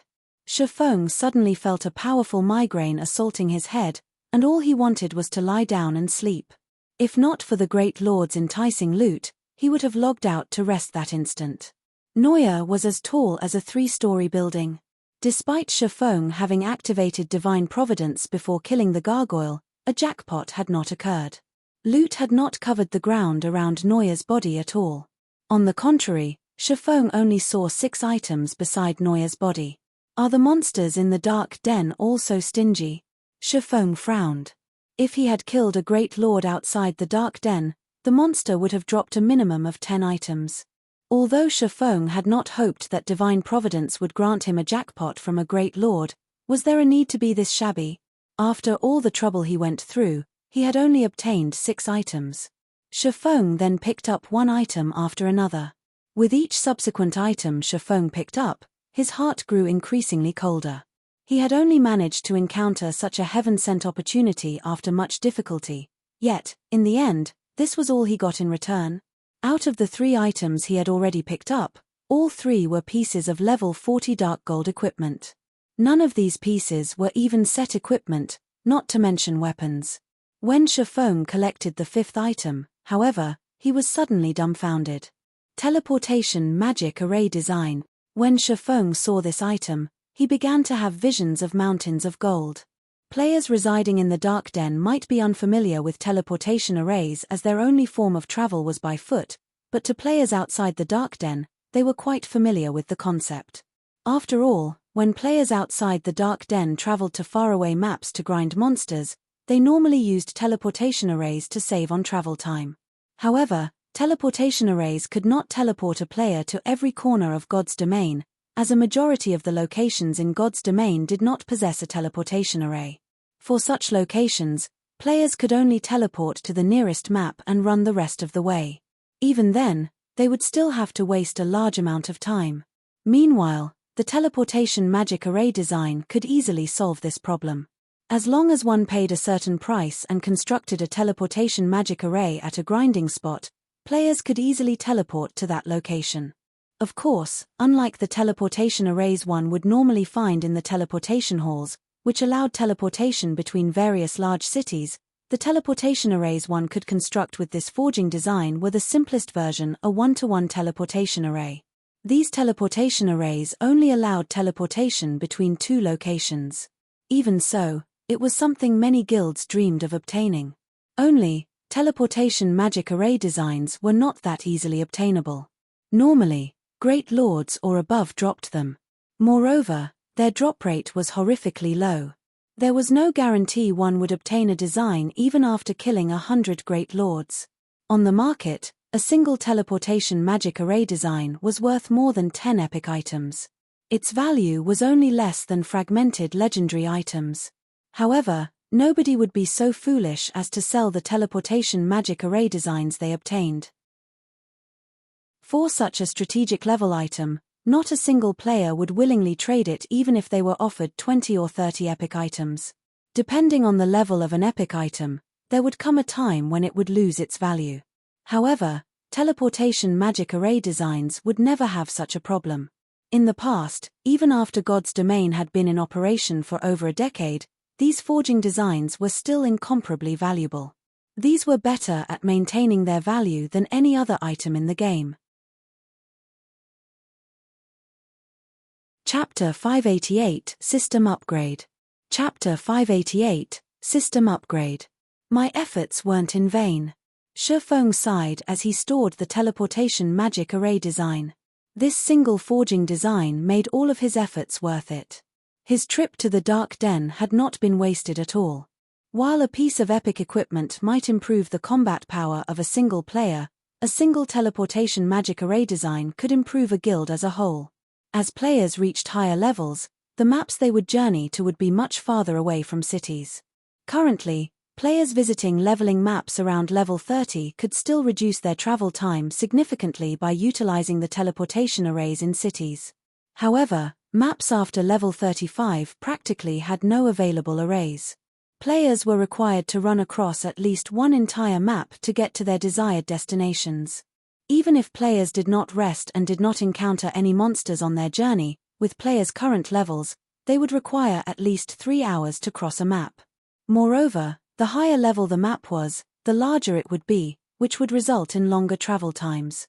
Hence, after players reached level 35, it was very normal to return to cities only once every 2 or 3 days. They would return only after they had exhausted their consumable items or when their equipment was in dire need of repair. With a teleportation array, Zero Wings members could return to the city or go out to the fields any time they wished, saving plenty of time. They also wouldn't need to stay on guard throughout the night, they could easily return to the guild residence. With this, Zero Wings members could grind more efficiently, widening the gap between them and other guilds. Shifeng picked up the last item that Noya had dropped. The last item was a dark gold whistle decorated with many complex runes carved into its metal. A mount. Shifeng was shocked once more when he saw this whistle. Mounts were one of the means of transport in God's domain. After all, God's domain was massive. Not only was it laborious to travel from place to place constantly, but it would also take a huge toll on a player's body. This was where mounts came into play. Shifeng was no stranger to mounts. In the past, as the guild leader of a second-rate guild, he had plenty of mounts to choose from. However, the mount he just obtained was different from those in the past. This was a dark gold mount. In God's domain, like equipment, mounts were categorized into different ranks. There were common, bronze, mysterious iron, secret silver, fine gold, dark gold, epic, and even legendary rank. Mounts of different quality possessed varying abilities. Common mounts could only be used for transportation, and they provided an additional movement speed bonus of 100%. In other words, a journey that one would normally take 2 hours to complete would only take an hour, saving players plenty of time. As long as players reached a certain level, they could go to cities and purchase the most common mounts. Bronze mounts were slightly rarer, and not only could they be used as a means of transport, but they also possessed some offensive capabilities. They provided an additional movement speed bonus of 120%. Bronze mounts could not be purchased in cities and were only available through some high-level rare quests, large-scale team dungeons, or when a player's reputation with certain powers reached a specific level. It was extremely difficult for ordinary players to obtain bronze mounts. As for mysterious iron mounts, other than having significant improvements to their offensive capabilities, they could also carry items for players, having the same capacity as a player's mobile bag. The mounts also increased a player's movement speed by 150%. Such mounts could only be obtained through super rare quests or large-scale team dungeons with a low drop rate. Secret silver mounts were extremely rare. Not only did they possess strong offensive capabilities, but they also possessed some special skills that could be used to assist players. They could also carry more items than mysterious iron mounts, and the movement speed bonus they provided was 180%. They were even rarer than multiple pieces of dark gold equipment. Fine gold mounts were as rare as a phoenix feather. Not even the guild leader of a large guild would have one. A fine gold mount's strength was the equivalent of a special elite's of the same level, and it provided 220% movement speed bonus. A fine gold mount was no less rare than 2 or 3 epic items. Dark gold mounts were even more impressive. The mount itself was already the equivalent of a chieftain of the same level. In addition, it also had special skills that made it even stronger than an ordinary chieftain. As for the movement speed bonus, a dark gold mount provided 280%. In the past, the best mount Shifeng had obtained was fine gold rank. He never expected that he would actually obtain a dark gold mount from killing a single great lord.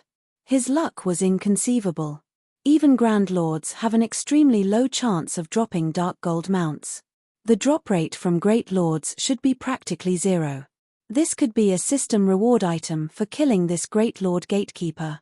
Shifeng rejoiced as he examined the dark gold whistle in his hand. In God's domain, players could purchase mounts in cities once they reached level 40. Shifeng had originally planned to complete some rare quests to obtain a mysterious iron mount once he reached level 40. However, that was no longer necessary. With a dark gold mount, he could move even faster than when he activated Wind Rider. Moreover, Wind Rider had a limited duration, whereas a dark gold mount had no such limitation. In addition, a dark gold mount possessed significant combat power and special skills. Overall, while out in the fields, a dark gold mount was far more useful than an epic item. Unfortunately, it will still be some time before I reach level 40. When Shifeng thought about how powerful a dark gold mount was, he looked forward to the day he could equip this mount of his. Mounts in God's domain were not static.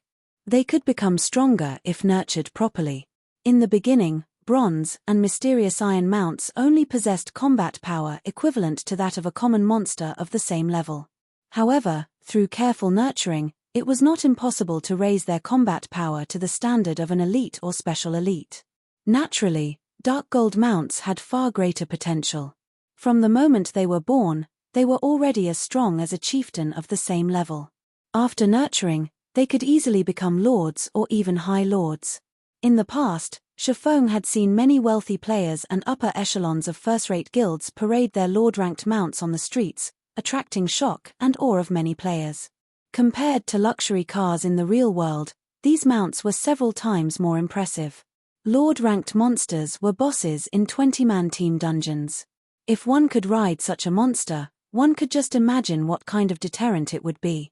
If Shifeng could nurture his dark gold mount to become a high lord quickly, it would significantly improve his combat power.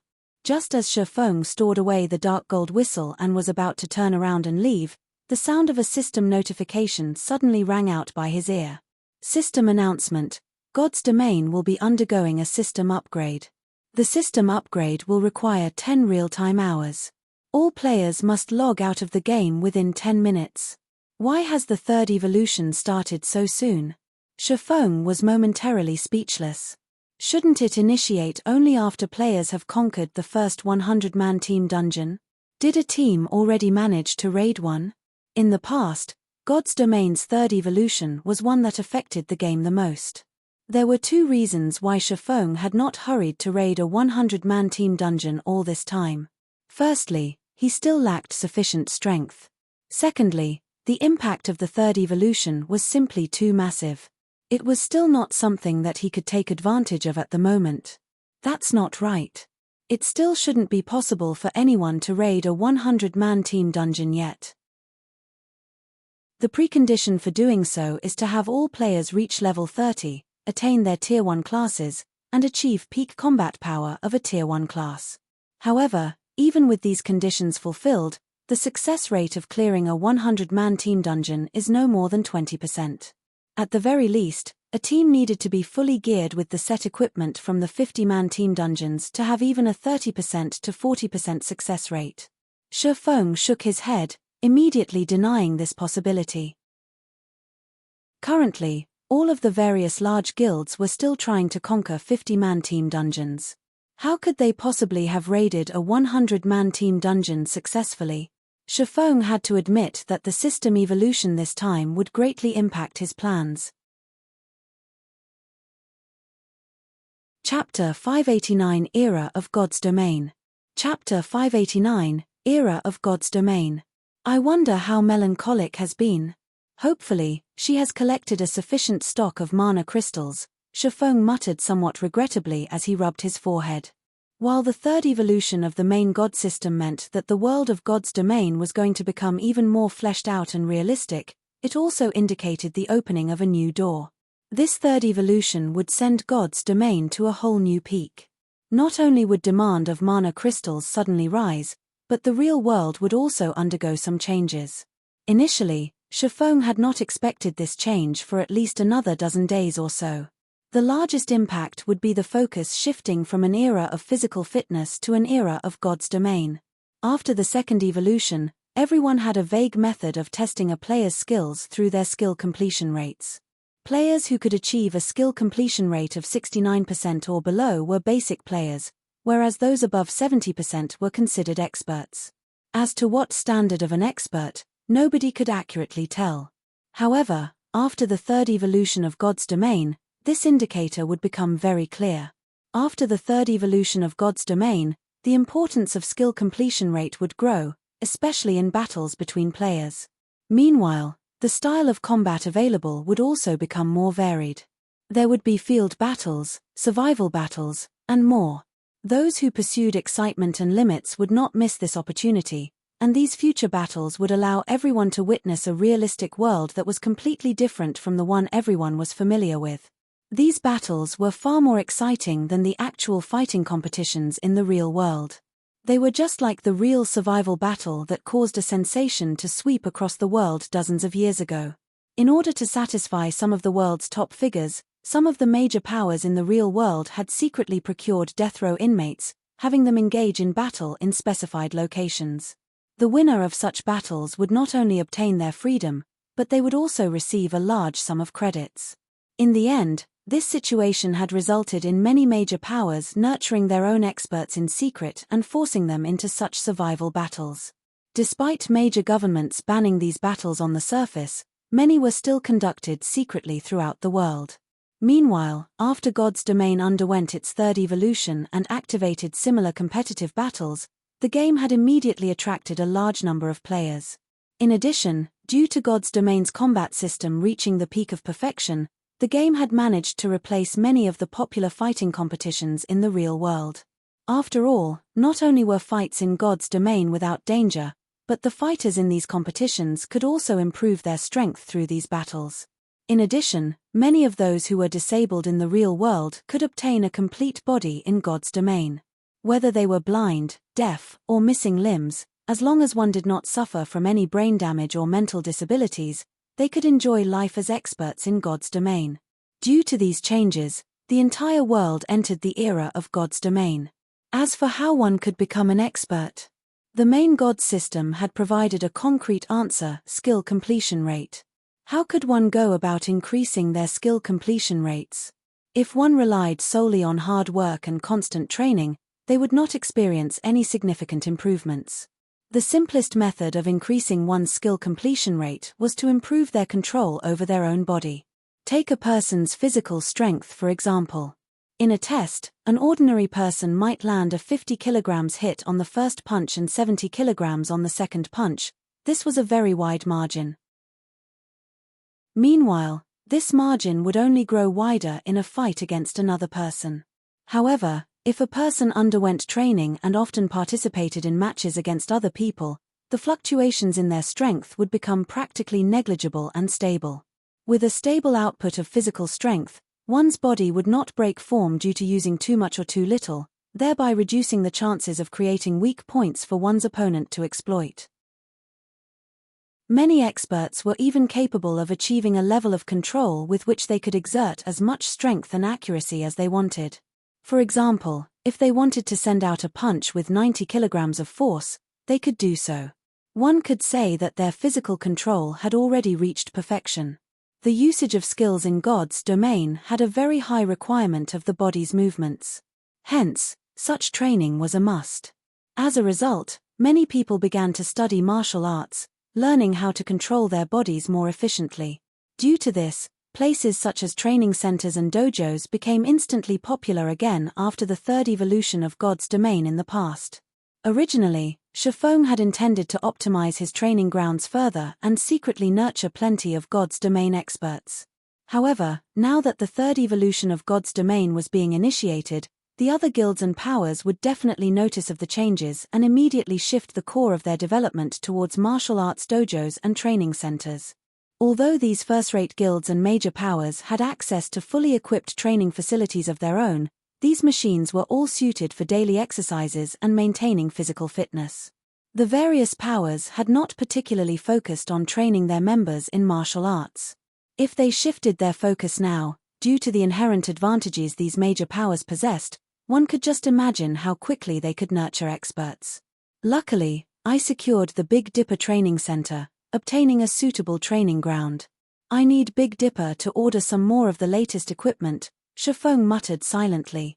Following which, Shifeng searched for a safe location and prepared to log out of the game. At this moment, the players of District 1 hurriedly ran over to him. "Expert, please wait," Blue Frost hurriedly said as he dashed up to Shifeng. Shifeng glanced at Blue Frost and the others. This group had helped him significantly, forcing Noya to use Split and creating a golden opportunity for him to kill the Great Lord. Otherwise, he would have only been able to steal the Chapter of Darkness and would not have obtained a teleportation magic array. Design and a dark gold mount. "Do you need something?" Shifeng asked calmly. "Brother Expert, please don't misunderstand. I am Blue Frost, the leader of District 1's first party. I have come here to congratulate you on your victory.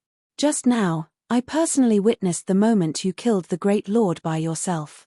You have truly earned my admiration," Blue Frost hurriedly explained, afraid that Shifeng would misunderstand his intentions. In truth, he, too, knew that abruptly showing himself could cause a misunderstanding. However, if Shifeng logged off, he would most likely lose the opportunity to befriend Shifeng in the future. "You're called Blue Frost?" Shifeng could not help but ask curiously as he looked at the elementalist before him. Blue Frost, Shifeng had heard this name in the past. To be precise, Shifeng had heard plenty about this person before. In the past, Fantasy Extinguisher had a powerful general named Blue Frost. Back then, Blue Frost was a well-known Tier 5 Grand Wizard, and his strength was not one bit inferior to Fantasy Extinguisher himself. Particularly, Blue Frost had learned plenty of Tier 4 curses and large-scale destruction spells. He was the nightmare for many guilds. However, the current Blue Frost was somewhat different from the one Shifeng had encountered in the past. The Blue Frost he encountered back then always wore a cold expression as if he donned a mask constantly that hid his true self. On the other hand, the Blue Frost before him looked to be a bright and cheery person. His current personality was completely different from before. Yes, I am indeed Blue Frost. Has Brother Expert heard my name before? I'm really honored. Seeing that Shifeng seemed to have heard about him before, Blue Frost felt hope. May I know how I should address Brother Expert? Although their team had long since discovered Shifeng's name through identification skills, as a form of courtesy, it was proper to ask. Yi Feng, Shifeng replied straightforwardly. The fact that I was able to kill the Great Lord Noya is largely due to Brother Blue Frost's team forcing Noya to use Split. Otherwise, if Noya had not weakened itself by cancelling the skill, I would have had no chance of defeating it. No. It is because Brother Yi Feng is awesome. If not for Brother Yi Feng, our entire team would have been wiped out. If you don't mind, why don't we go get a drink? My treat. Our District 100 berry wine is unmatched. Shifeng involuntarily swallowed a mouthful of saliva when he heard Blue Frost mention the 100-berry wine. This beverage was one of God's Domain's extremely famous wines. However, it was rare, and its source was unknown to everyone but its supplier. Even Shifeng had only tasted the wine twice in the past. He never expected that the 100-berry wine actually came from the Dark Den. Chapter 590 Improvement of Control. Chapter 590 Improvement of Control. Shifeng promptly accepted Blue Frost's warm invitation. However, as the system was going to update soon, they could only reconvene after the upgrade completed. Shifeng and Blue Frost then added each other as friends. That way, they could contact each other at any time so long as both parties were online. Inside the Dark Den, players could still communicate with other players. However, it was limited to players who also resided in the Dark Den. Communication with players outside of this area was still unavailable. After logging off, Shifeng did not remain idle. He called Liang Jing over and had her purchase the latest training equipment available.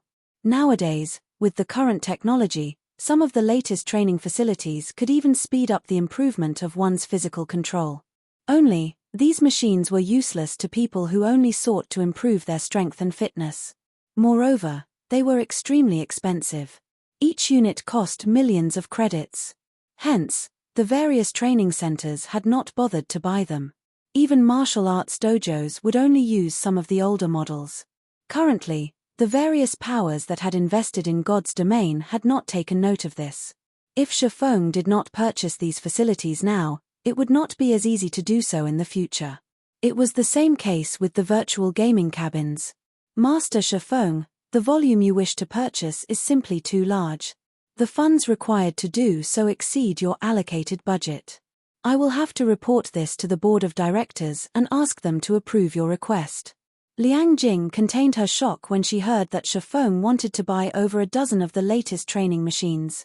These training machines were meant to correct the way a person used and exerted their power with the help of AI. They also had various other functions available. Meanwhile, each unit cost 2 million credits. They were extremely expensive, and practically nobody would willingly buy them. Yet, Shifeng actually wanted her to purchase over a dozen units. This was simply a huge waste of money. There is no need to report to the board of directors. I'm buying these machines with my own money. You just need to find a fair seller and negotiate a price for me, Shifeng laughed. When Liang Jing heard that Shifeng intended to buy so many training machines with his own funds, her little mouth involuntarily parted as she became dazed for quite some time. She knew Shifeng's background. He was only a student who was about to graduate from university, and he was definitely not some young master from a wealthy family. If not for his identity as a martial arts master and his limitless potential, he would not have his current position. Hence, now that Shifeng had suddenly revealed several tens of millions of credits in order to purchase training machines, how could she not be shocked? All right, stop daydreaming. This matter needs to be completed immediately. You only need to focus on negotiating a price for me. If the price is low, I want to buy a few more units, Shifeng instructed. Hearing Shifeng saying so, Liang Jing was thoroughly stunned. She could not figure out just where Shifeng had managed to obtain so much money. She even started to wonder if Shifeng's identity and information were fake. He was actually treating a 2 million credit machine as some sort of cabbage that one could easily buy from the market. However, as Shifeng was spending his own money, Liang Jing could carry out his orders. She then left the training room and began to see to the necessary arrangements. Naturally, Shifeng recognized Liang Jing's shock. However, he would not explain his actions. These training machines might seem expensive right now, but once the various powers shifted their attention to a player's physical control, it would be impossible to purchase these top-of-the-line training machines. In the past, if the major powers wanted to nurture experts, these training machines were a must-haves.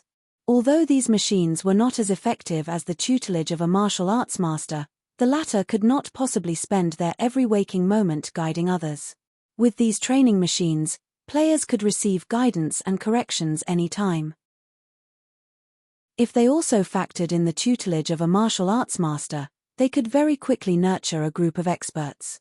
Hence, the training machines, which had not been particularly popular, instantly skyrocketed in price and demand. Moreover, these training machines were quite demanding of AI, resulting in a slow production speed. Only a limited number of units were produced each year. In the end, from its original price of 2 million, the price of each unit rose to 3 or 4 million credits. Even then, it was extremely difficult to obtain one. If Shifeng did not purchase his own now, he would not have the opportunity to do so in the future.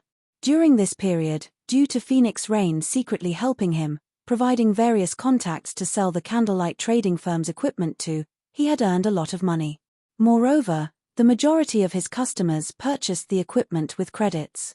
After all, everybody was tight on coins at the moment. Hence, Shifeng now had plenty of credits on hand. After deducting the necessary expenditures, he still had a little over 50 million credits. In the past, this would have been a massive sum of money to Shifeng. To the current Shifeng, however, this was nothing. Even Melancholic Smile was treating such a large sum as if it were nothing. After all, as the candlelight trading firm continued to develop, it would be very easy for them to earn several, or even dozens, of times more. After his morning training, Shifeng went on to guide Fire Dance and the others. In reality, he was simply teaching them how to use void steps. Void steps was an advanced style of footwork in God's domain. Unlike other advanced styles, however, void steps placed a heavy burden on its user's mental power. Even in his current state, Shifeng did not dare use void steps in battle too often. On the bright side, although void steps mentally exhausted its user, this exhaustion gave one the opportunity to break past their mental limits and increase their brain's activity. This was also Shifeng's greatest discovery regarding void steps. Only, the precondition for this was to possess S-rank nutrient fluids. However, it was not easy to learn void steps. Even Shifeng had only managed to grasp the technique recently. Whether Fire Dance and the others could successfully learn the footwork would depend on their efforts and natural talent. In the past, countless people would watch videos of experts' battles to explore and learn various bodily movements, styles of footwork, and attack techniques. However, the number of people who actually achieved success from doing so was very low. As for those who managed to learn advanced techniques, they were as rare as a phoenix's feathers. Meanwhile, void steps was a special technique that combined breathing, footwork, bodily movements, and various other subtle techniques. It was more difficult than ordinary advanced techniques, so it was typical for players to struggle or fail to learn it. Through Shifeng's teachings, only Fire Dance and Violet Cloud had managed to obtain some clues.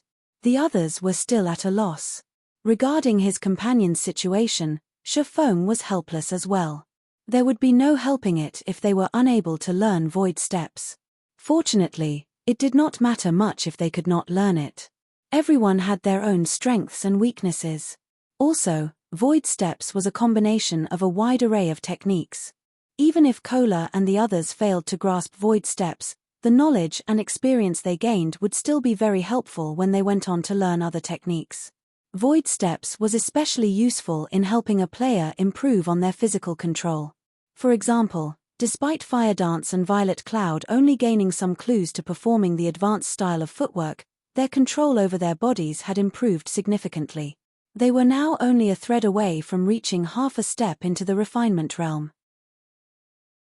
Their skill completion rates also rose from 80% to around 83%. If they took half a step into the refinement realm, their skill completion rates would reach 85%, allowing them to display 100% of their skills' effects. With the top-tier equipment they wore, they would instantly become great experts that stood at Star Moon Kingdom's peak. As night arrived, God's Domain finally finished updating. Drinking a bottle of S-rank nutrient fluid, Shifeng immediately lay within the virtual gaming cabin and began a new day in God's Domain. Chapter 591 New Changes. Chapter 591 New Changes. Just after Shifeng came online, he suddenly felt his body grow heavier. It's been quite some time since I experienced the gravitational system. It really is somewhat difficult to adapt to. Shifeng stretched and absorbed the sights, sounds, and smells of his surroundings. Based on what his senses experienced, the gravity in this region should be around 1.5 times that of normal gravity. After God's Domain evolved the third time, combat and environmental effects in the game had been optimized. Not only could players detect changes in temperature more acutely, but depending on the region one was in, they would also experience a gravitational shift. This change would easily throw players off balance, particularly in battle. This gravitational shift would significantly impact a player's display of their combat power. A weapon that initially weighed 5 kilograms might become lighter or heavier depending on the area's gravity. It would cause players, who had already grown accustomed to the weight of their weapons, to feel uncomfortable. This would cause deviations when these players activated their skills, resulting in significant declines in skill completion rates. Shortly after Shifeng logged into the game, the members of District 1 also began to load into the game, one after another. What's going on? Why do I suddenly feel sluggish? A shield warrior very quickly discovered that something was amiss. It's true. It feels somewhat awkward when I try to swing my great sword. A berserker on the same team clearly felt the problem with his body as well. Although the other classes were similarly affected, the impact to their performance was not as significant as it was for the plate armor classes. The gravity must have changed. As one of the top-tier experts in District 1, Blue Frost immediately pinpointed the cause of their current predicament. Since gravity has changed, let's not move unnecessarily for now. We'll leave this place after we adapt. Everyone else on the team suddenly understood upon hearing Blue Frost's words, and they began to familiarize themselves with their new weight. Currently, it was still nighttime in the dark den. There were a lot of monsters hunting for food in the fields. Although Shifeng and the others had logged into the game in a safe location, a pack of level 40 elite-ranked demonic light jackals quickly discovered them. These light jackals maneuvered their way through the forest swiftly, rapidly approaching Shifeng and the District 1 team. Not good. A pack of jackals is approaching, a ranger with sharp senses shouted. Demonic light jackals were this area's tyrants. At night, these monsters usually moved in packs of 7 to 10. Moreover, a chieftain and multiple special elites usually led these packs. Facing such a group of monsters was normally extremely difficult. Even death was a possibility. Unfortunately, they were not only missing members, but the gravitational change also affected their combat power significantly. Fighting these demonic light jackals as they were would be a big problem.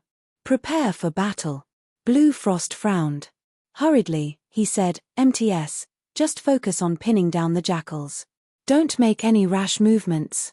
The team from District 1 had not yet fully adapted to the gravitational shift. This sudden change greatly affected the plate armor classes in particular, and it would be quite challenging for them to serve as reliable combatants. The team could only rely on the magical classes for now. Yes, sir. Under Blue Frost's command, everyone on the team fell into formation, prepared to welcome the approaching battle. Sure enough, after the team took up their positions, demonic light jackals began to emerge from the dark forest, one after another. These jackals split up into groups of 3 to 5, each group setting their eyes on a single target. Meanwhile, among these groups of demonic light jackals, There were also the larger special elite ranked demonic claw jackals and chieftain ranked black demonic jackals. Demonic claw jackal, demonic creature, special elite. Level 40. HP 360 000360 000. Black demonic jackal, demonic creature, chieftain rank. Level 40. HP 1 000001 000. Our luck is really bad. There are 8 demonic claw jackals and 2 black demonic jackals in this group. Evening Lotus's expression turned grim when she saw the pack of jackals. Are there 2 packs here? Normally, each pack only had 1 chieftain and 3 to 5 special elites. Now, the numbers had doubled. All elementalists, use Ice Wall. Try to split them up as much as possible and don't give them any chances to use group tactic. This was not the first time Blue Frost had fought these jackals, so he was very familiar with their attack methods. Upon receiving the command, the dozen or so elementalists in the team began chanting incantations, casting ice walls in an attempt to separate the jackals. Even if they could not separate them, they could still slow their movement speed should the jackals attempt to gang up on a player. Aoo, the 2 black demonic jackals howled.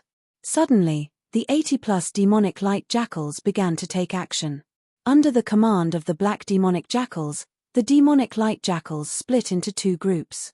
More than 30 mounted a frontal attack, while the remaining 50+ rounded to the side for a pincer attack. Damn! 4 of the demonic light jackals launched themselves towards one of the level 29 shield warriors simultaneously. Although he tried to defend himself with his shield, due to the change in gravity, his movements were somewhat slow. As a result, he suffered the bites of all 4 jackals, instantly losing more than half of his HP. The other melee players faced similar situations. Only the magical classes standing in the center of the team had an easier time. What's up with these jackals? Are they actually players in disguise? After fighting for some time, everyone quickly discovered that something was off. The demonic light jackals had actually torn a small hole in their formation, and the moment they did, the demonic claw jackals and black demonic jackals charged through that hole, dashing towards the team's healers.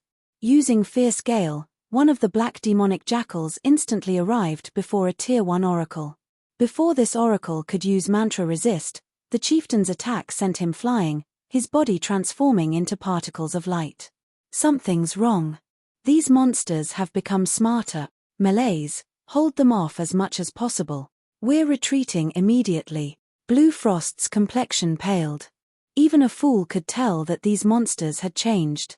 In the past, while players had pinned them down, these jackals had not bothered the healers in the rear line at all. Now, the chieftain and special elite ranked jackals sent their underlings to keep the MTS busy, whereas they set their sights on the team's healers. To player teams, this sudden transformation was fatal. At this moment, one demonic light jackal had managed to locate a gap and pounced on Chiffon. Demonic light jackal, demonic creature, elite rank. Level 40. HP 140 000140 000. Just as this elite jackal's glistening claws were about to sink into Chiffon's back, he suddenly took half a step to his left and tilted his body. As the jackal's claws glided past Chiffon, the elite monster exposed its body. The demonic light jackal was as tall as a player, and pitch-black fur covered its entire body. There was also a horn on top of its head. Even if a player wore a mysterious iron breastplate, this horn could still easily penetrate the armor, breaking through the player's defense. These jackals were natural-born killers of the night. Chiffon then unsheathed the abyssal blade, sending a Tier 1 chop at the jackal before him. 3 silver moons bloomed from the demonic light jackal's body. Immediately, the elite monster released an agonizing scream. Its body then slammed into a massive tree, frightening damages of -3076, -4622, and -9254 appearing above its head. System: chop completion rate 92%, resulting in 125% of skills effect. Skill proficiency +4. With just one skill, the demonic light jackal lost over 12% of its HP. Sure enough, the 1. 5 times of gravity has caused my completion rate to drop significantly. Shifeng frowned, disappointed with his attack. As for the increase in these monsters' intelligence, Shifeng was not one bit surprised. As God's domain evolved, the monsters in the game would grow increasingly smarter. Currently, these jackals were only targeting the healers of a team. In the future, they would target the team's commander instead. However, Shifeng had no intention of letting these jackals flaunt their arrogance in front of him. Adjusting his footwork, he transformed into a shadow as he dashed towards a level 40 black demonic jackal. Chapter 592, Player's Advantage. Chapter 592, Player's Advantage. Destroy the leader, and the gang will collapse. This was a law of the war. The elite-ranked demonic light jackals were like soldiers on a battlefield. The chieftain-ranked black demonic jackals directed their actions completely. Hence, as long as Shifeng could defeat the black demonic jackals quickly, this pack's fierce assault would crumble. However, taking out the enemy commander in a field battle was a most difficult task. As a chieftain-ranked monster, beyond being the strongest among this pack of jackals, the black demonic jackal's sensitivity towards danger was also the highest. While Shifeng was still some distance behind one of the 2 level 40 black demonic jackals, the chieftain had already noticed Shifeng's presence. Immediately, it stopped attacking the District 1 healers and turned to face Shifeng. Baring its sharp fangs, the black demonic jackal released a low growl, seemingly issuing a command. After this black demonic jackal's growl, 2 of the nearby special elite-ranked demonic claw jackals moved to stand before the chieftain. The 2 jackals then pounced on Shifeng, brandishing their claws at the swordsman. The players a short distance away were stupefied when they witnessed the attack. In the past, these jackals had been bloodthirsty and reckless monsters. Back then, the chieftain-ranked black demonic jackal would usually be the first to dive into battle, tearing its enemies apart. Yet, now, it called upon its underlings to serve as its guards while the chieftain itself continued massacring their team's healers. Even an elite party of the same level would struggle against 2 demonic claw jackals with 360,000 HP, not to mention current players that were of much lower level than these jackals. Players could only rely on equipment with the ignore level attribute to have a fighting chance. Brother Yifeng, let me help you. Noticing the importance of killing the black demonic jackals as well, Blue Frost led 2 parties over to assist Shifeng. No. You guys handle these 2 special elites. I'll deal with the 2 black demonic jackals, Shifeng immediately countered. Under normal circumstances, with the strength of the District 1 members, a single party would be more than enough to deal with 1 black demonic jackal. However, due to the gravitational shift affecting their combat power, they would most likely require a very long time to defeat just 1 black demonic jackal. Hence, it would be far more efficient for these parties to deal with the demonic claw jackals first. But there are 2 black demonic jackals, Blue Frost said, slightly worried. However, when he recalled how Shifeng had defeated a great lord by himself, even if the gravitational shift affected the Maverick's combat power, he should have no problem pinning down 2 black demonic jackals. Immediately, Blue Frost said gratefully, I'll have to trouble Brother Yifeng, then. Blue Frost then led his 2 parties to deal with the 2 demonic claw jackals. Using the footwork for void steps, Shifeng instantly disappeared. Even the special elite-ranked jackals lost sight of him, surprise coloring their expressions as they searched for the swordsman. However, no matter how hard they tried, they simply could not discover any trace of Shifeng. What kind of skill is this? Don't tell me the swordsman class can actually turn invisible, the female cleric, Evening Lotus, stated in surprise. No, that's not a skill. Invisibility skills have a slight activation delay. Even an assassin's vanish skill is no exception to this rule. He must have used some sort of technique. Blue Frost was very knowledgeable, so he quickly realized that void steps was not a skill available in the game, but a technique. However, this technique is truly amazing. The Mavericks I've seen before have only wielded techniques that increased their attack or dodging speeds. This is the first time I have seen a technique that allows its user to vanish from everyone's sight. Both shock and admiration filled Blue Frost when he saw Shifeng's void steps. Such a technique was practically a life-saving skill. Whether the technique was used to escape or assassinate, it could yield miraculous effects. With such strength and techniques, he is definitely not someone we should provoke or make an enemy of. At this moment, Blue Frost rejoiced over the fact that he had befriended Shifeng and had not become enemies with him. Otherwise, the consequences would be unimaginable. Shortly after Shifeng disappeared, the nearby black demonic jackal howled painfully. Aoo! The black demonic jackal called out for the other black demonic jackal to help as it glowered at Shifeng, who had suddenly appeared beside it. At this moment, there was also a hint of fear within its eyes. Shifeng had suddenly appeared by its side, his sword easily cutting through its iron-like skin, leaving behind a very long gash. The wound still bled. Although its defense is not as high as the dark magic serpent, its reaction speed is truly frightening. It actually managed to react the instant I stopped using void steps. Shifeng was quite surprised as he observed the black demonic jackal's wound. Although there was a wide slice across the chieftain's body, the wound was not particularly deep. It would not affect the monster's mobility. After the third evolution of God's domain, not only had the gravitational system appear, but the monster combat system had also changed, making battles against monsters even more realistic. This also created a new weakness. In the past, monsters would only lose some HP after being wounded. Even when their vital points had been struck, the attack would only deal a little more damage than usual. Their movements had not been affected whatsoever. However, after the third system upgrade, monsters' injuries would affect their movements and attacks. Naturally, the same held true for players. However, unlike monsters, players had healers to help them recover from these injuries quickly, maintaining full HP. This was a huge advantage. When the two black demonic jackals grouped up, rather than pouncing on their enemy, they circled Shifeng, looking for his weak point to land a fatal hit. Even an MT of the same level would die instantly under the combination of a level 40 chieftain's attack power and a super high damage skill, not to mention Shifeng, who was only level 33 right now. The black demonic jackals were precisely chieftains with such skills. Unlike the dark magic serpent, which utilized its vicious venom skill to exhaust its enemies to death, the black demonic jackals used the horn on their heads to tear apart all enemies before them. The horn attack of a chieftain-ranked monster would even pierce secret silver equipment. At this moment, the players of District 1 focused all of their attention on Shifeng and the two black demonic jackals' every action.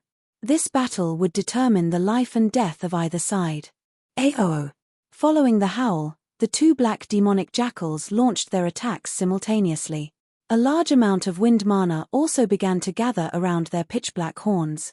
Immediately, the two chieftains transformed into miniature tornadoes as they flew towards Shifeng. Crap! Dodge it quickly! Blue Frost shouted anxiously. These miniature tornadoes were no trivial matter. If they struck a player, there was zero chance of survival.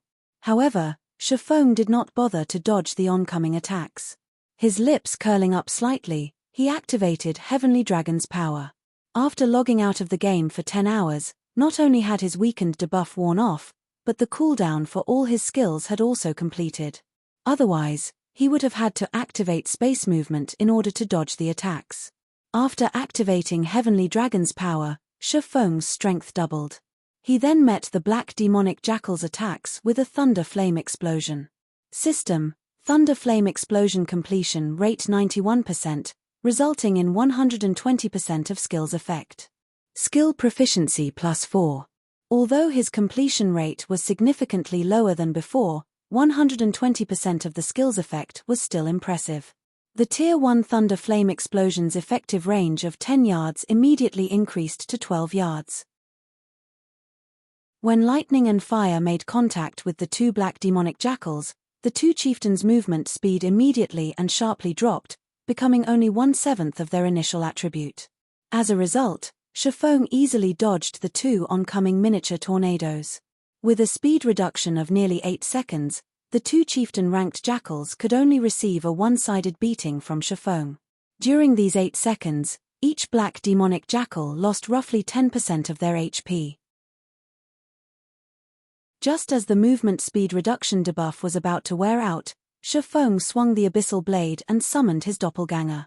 The doppelganger then followed up with its own thunder flame explosion, instantly devouring over 10,000 HP from both chieftains and reducing their movement speeds once more.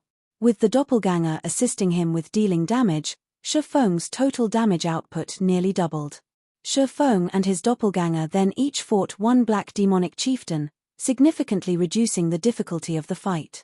Thundering Flash, Earth Splitter, Skywheel Sword, Firestorm, Flame Burst. When Shifeng activated Flame Burst, every one of his attacks dealt over -20,000 damage. His doppelganger also dealt over -10,000 damage with its attacks. In addition to the frequent critical hits, the two managed to destroy close to half the HP of one black demonic jackal. In less than 20 seconds, one of the chieftains fell. The remaining black demonic jackal was also heavily injured, covered in such severe wounds that one could easily see bone. As a result, the chieftain's mobility was incredibly limited. Even without the doppelganger's assistance, with Heavenly Dragon's power's duration of 2 minutes, Shifeng finished off the last black demonic jackal very easily. This burst power is invincible. Evening Lotus's jaw dropped when she saw the two dead black demonic jackals. She was so shocked that she had even momentarily forgotten to heal her team's MTS. Although everyone had witnessed Shifeng defeat a great lord, watching two chieftains die in such a short time and at such a close distance still astounded them. They were still not used to Shifeng's terrifying damage. Chapter 593, Promising Newcomer. Chapter 593, Promising Newcomer. When the two chieftain-ranked black demonic jackals died, the entire pack suddenly fell into chaos, their attacks becoming monotonous. Moreover, after such a long battle, every jackal had received some form of injury. Those that were heavily injured had even lost a detrimental amount of mobility. In contrast, although Blue Frost's team had lost over a dozen players in this fight, as their team had healers to keep them alive, the survivors were all in perfect condition. Their combat power had not been affected at all. On the contrary, after fighting for a time, they had begun to adapt to the new gravity. Suddenly, the tides changed. Blue Frost's team immediately gained the advantage as they began killing off the elite and special elite jackals. As expected of a team from District 1. Their members' capabilities are impressive. They can deal with these jackals so quickly. After Shifeng picked up the loot that the two black demonic jackals had dropped, he had not bothered to help Blue Frost and the others. He simply glanced at their intense battle. Currently, the melee players of the team had begun striking at the jackal's limbs, particularly the monster's powerful hind legs. That way, they could greatly hamper the monster's mobility, making the battle far easier. At this point, the outcome of the battle was already clear. Shifeng began to arrange the drops he obtained from the two chieftains. He was already level 33. Despite having killed 2 level 40 chieftains, his experience bar had not increased by much. Meanwhile, after using Divine Providence, his harvest from the 2 black demonic jackals was very bountiful. The 2 chieftains had dropped a total of 6 soul crystals. Unfortunately, the other items were not worth mentioning. The rest was just a bunch of level 40 mysterious iron equipment and materials. With 6 soul crystals, I should be able to trade them for a tier 1 taboo skill. Shifeng smiled with satisfaction. It was not easy for players outside of the Dark Den to obtain tier 1 taboo skills. If he could have every Zero Wing core member learn a tier 1 taboo skill, they would have no problems with conquering a 50-man large-scale team dungeon. Against a level 28 Great Lord ranked boss, even if they could not kill it with one series of attacks, they could severely injure it. At that time, the team only needed to expend a little more effort to defeat the boss. After the battle ended, Blue Frost immediately walked up to Shifeng, gratefully saying, "Brother Yifeng, I really have to thank you for your help. If not for you, this might have been our team's grave today. If you need help with anything in the future, just tell me. Can you help me trade for some tier 1 taboo skills?" Shifeng had long since considered this request. Although Discipline Paradise was the leader of District 5's third party, he could only get his hands on a limited number of tier 1 taboo skills. On the other hand, as the leader of District 1's first party, Blue Frost definitely had access to plenty of taboo skills. It would be much easier for Shifeng to trade with Blue Frost. You want to obtain a taboo skill? Blue Frost could not help his surprise. With Shifeng's abilities, he should have long since obtained a Tier 1 taboo skill for himself. However, although Blue Frost was curious, it would not be proper to ask about it. Immediately, he nodded, saying, "That is a simple request. No need to trade.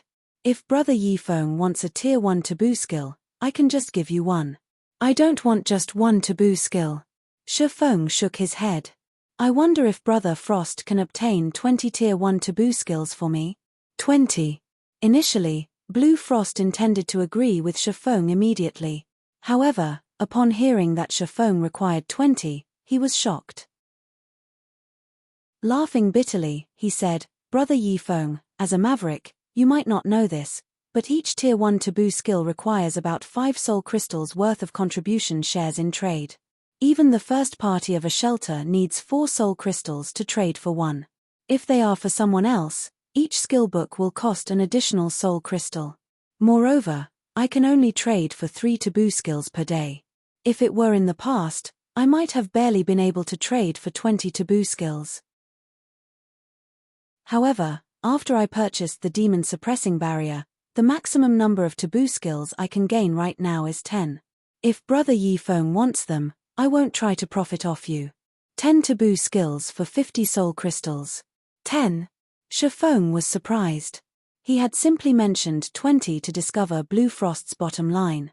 He had not expected that Blue Frost could purchase as many as 10 Tier 1 taboo skills. Sure enough, the title of District 1's first party was well deserved. So be it. I want all of them. May I know when Brother Frost can obtain all 10? Shifeng did not particularly mind the issue of the soul crystals. He just needed to kill some level 40 chieftains to increase his stock. "I can have them ready in a day." Blue Frost was shocked to hear Shifeng's decisive agreement. Even their first party required a long time to obtain 1 soul crystal.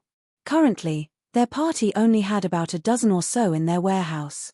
After including the contribution shares they had stocked up, Blue Frost still needed to borrow many soul crystals from other parties. Yet, a maverick like Shifeng could spend 50 soul crystals so casually. Following which, Shifeng followed Blue Frost to District 1. On the way back, the group had been ambushed by chieftain-ranked monsters many times. As a result, Shifeng had gained another 9 soul crystals by the time they reached District 1's shelter.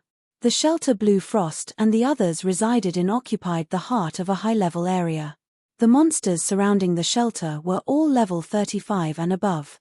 That was 5 levels higher than the monsters surrounding District 5.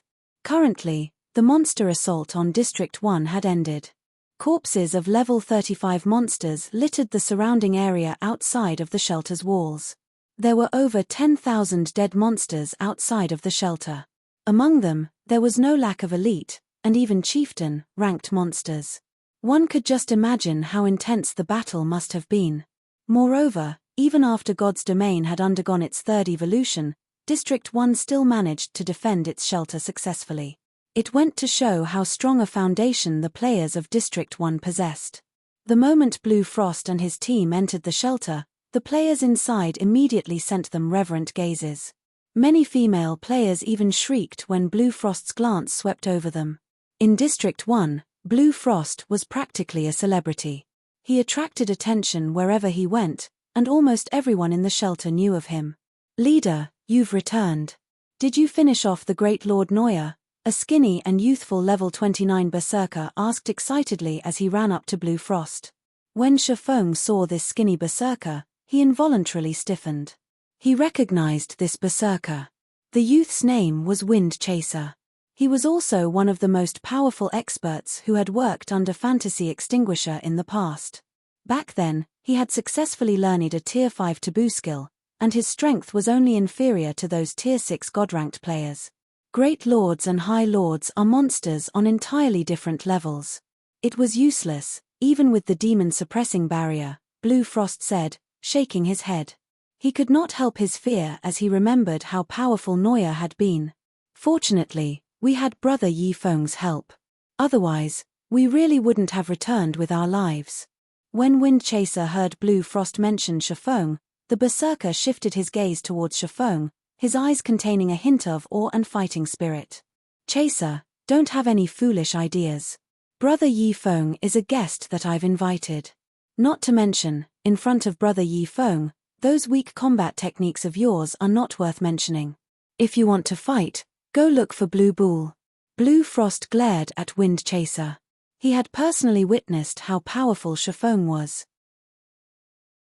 Setting aside the fact that Shifeng had defeated the great Lord Noya by himself, just the number of chieftains Shifeng had killed on their way back had left him speechless.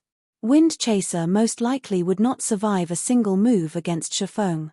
Meanwhile, Blue Bull, the person Blue Frost had mentioned, was none other than their District 1's number 1 berserker. Blue Bull was extremely powerful, and within their first party, Blue Bull's position was only beneath his. However, as the operation against Noya had mainly relied on magical classes, and defending the shelter against the monster's assault was also very important, Blue Bull had not been selected to participate in the raid.